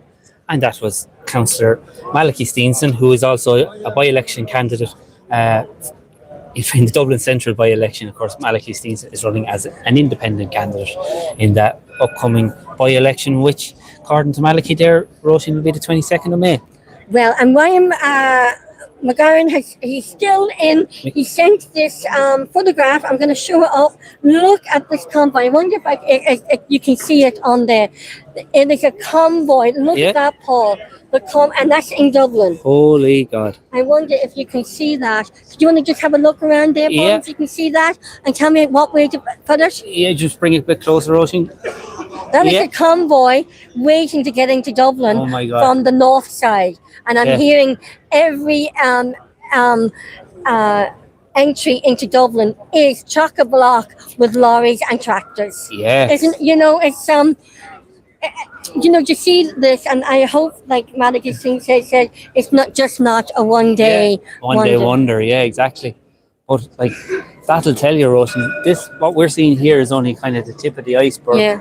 What's out on the north side of Dublin is just amazing. Well, Paul, I think what you need is a good cup of coffee. Yeah. So I'm going to buy you the coffee. Thank you. And what I'm going to do is, if I give you my purse, would you go on over and get to McDonald's over there or somewhere over here and get get a cup of coffee? Yeah. And well deserved.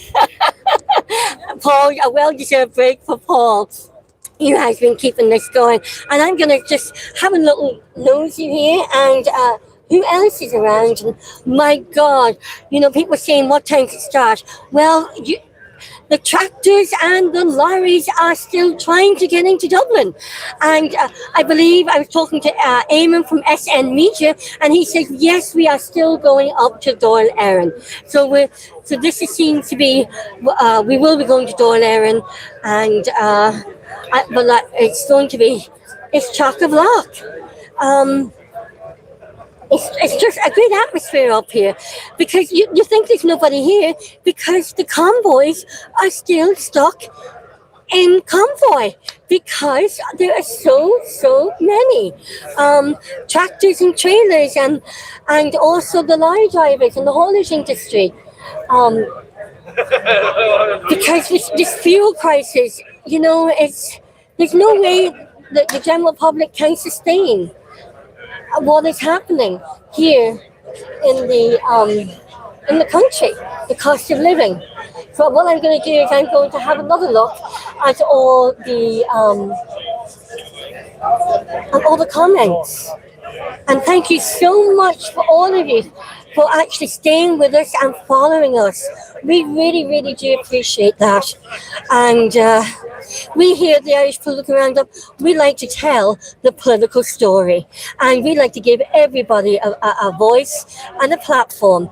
And that is what media is about, is giving a balance and giving everybody a voice. Excuse me. There's priority haulage there. Giving everybody a voice. Dublin is at standstill. However, the Lewises are all still working, and so people can get in and out of the Dublin city, and it's so well organised and so planned, and the coordination with the Garda Síochána, and it's all good as well.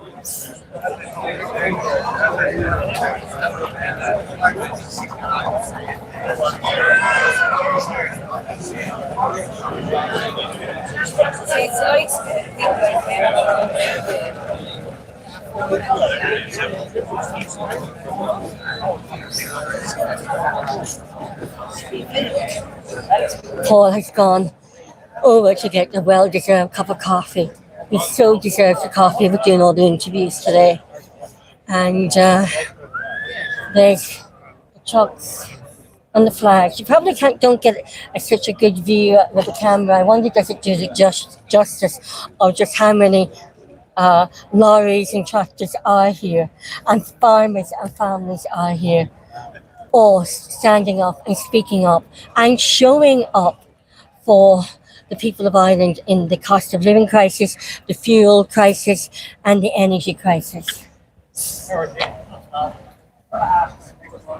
I'm going to leave that there.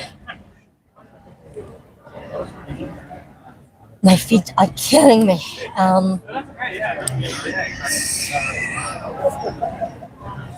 Thank God it is a good day.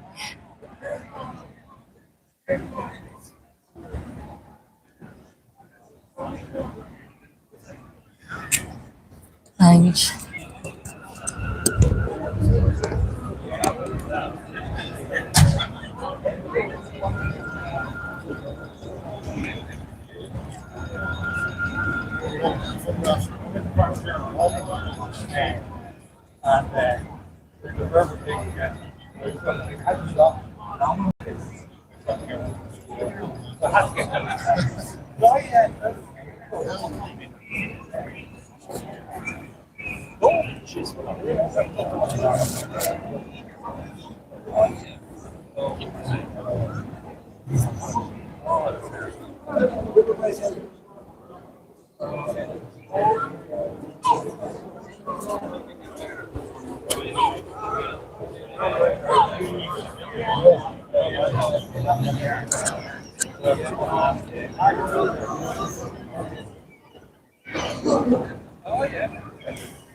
It's very clear you have to, otherwise it's sitting around.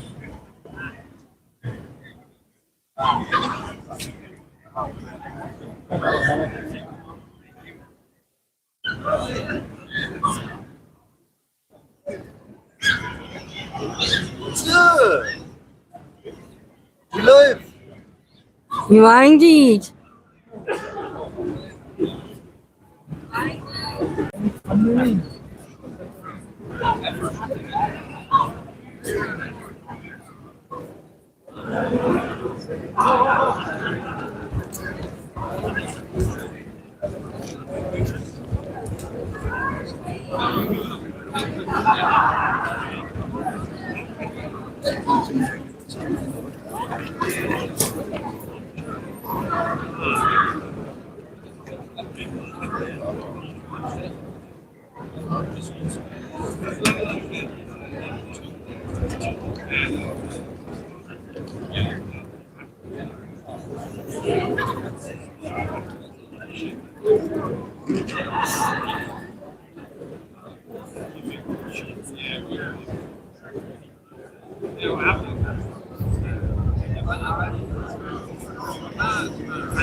There is lots of pedestrians walking around Dublin. I've just seen this message. Yes, there is. I say because I've been up in Dublin regularly, and I would say that it's the same amount of pedestrians walking up here around Dublin. It's just no traffic here in Dublin. Dublin is at standstill. And Ryan McGowan from Dundalk has been sending us photographs, and they are still in convoy, and they're in Dublin, but the amount of tractors and lorries and everything coming in, everything's a standstill. So I do believe that there was supposed to be speeches at 3 p.m. I think it's going to be a bit delayed, and I am hearing that we will be going to the door, and the protest will be going to the door. We'll see what happens. Anything we hear, we will give you updates as we hear them.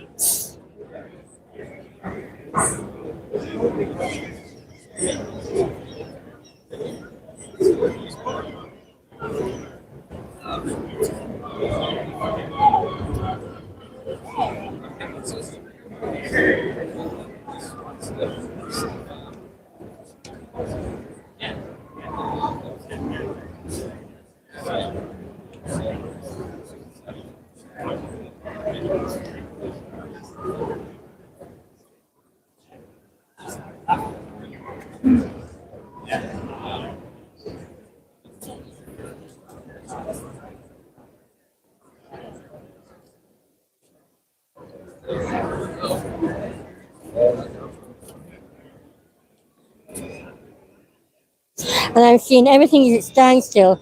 Don't you say? Wasn't that part of the plan? Look, guys, we're just here telling the political story. Everybody is entitled, and that's something we're just telling the political story. We are just up here telling the story of this protest, of the haulage. Everybody, this is what we have. We have to have free will and free speech. And that's what we have here. We're just telling the story.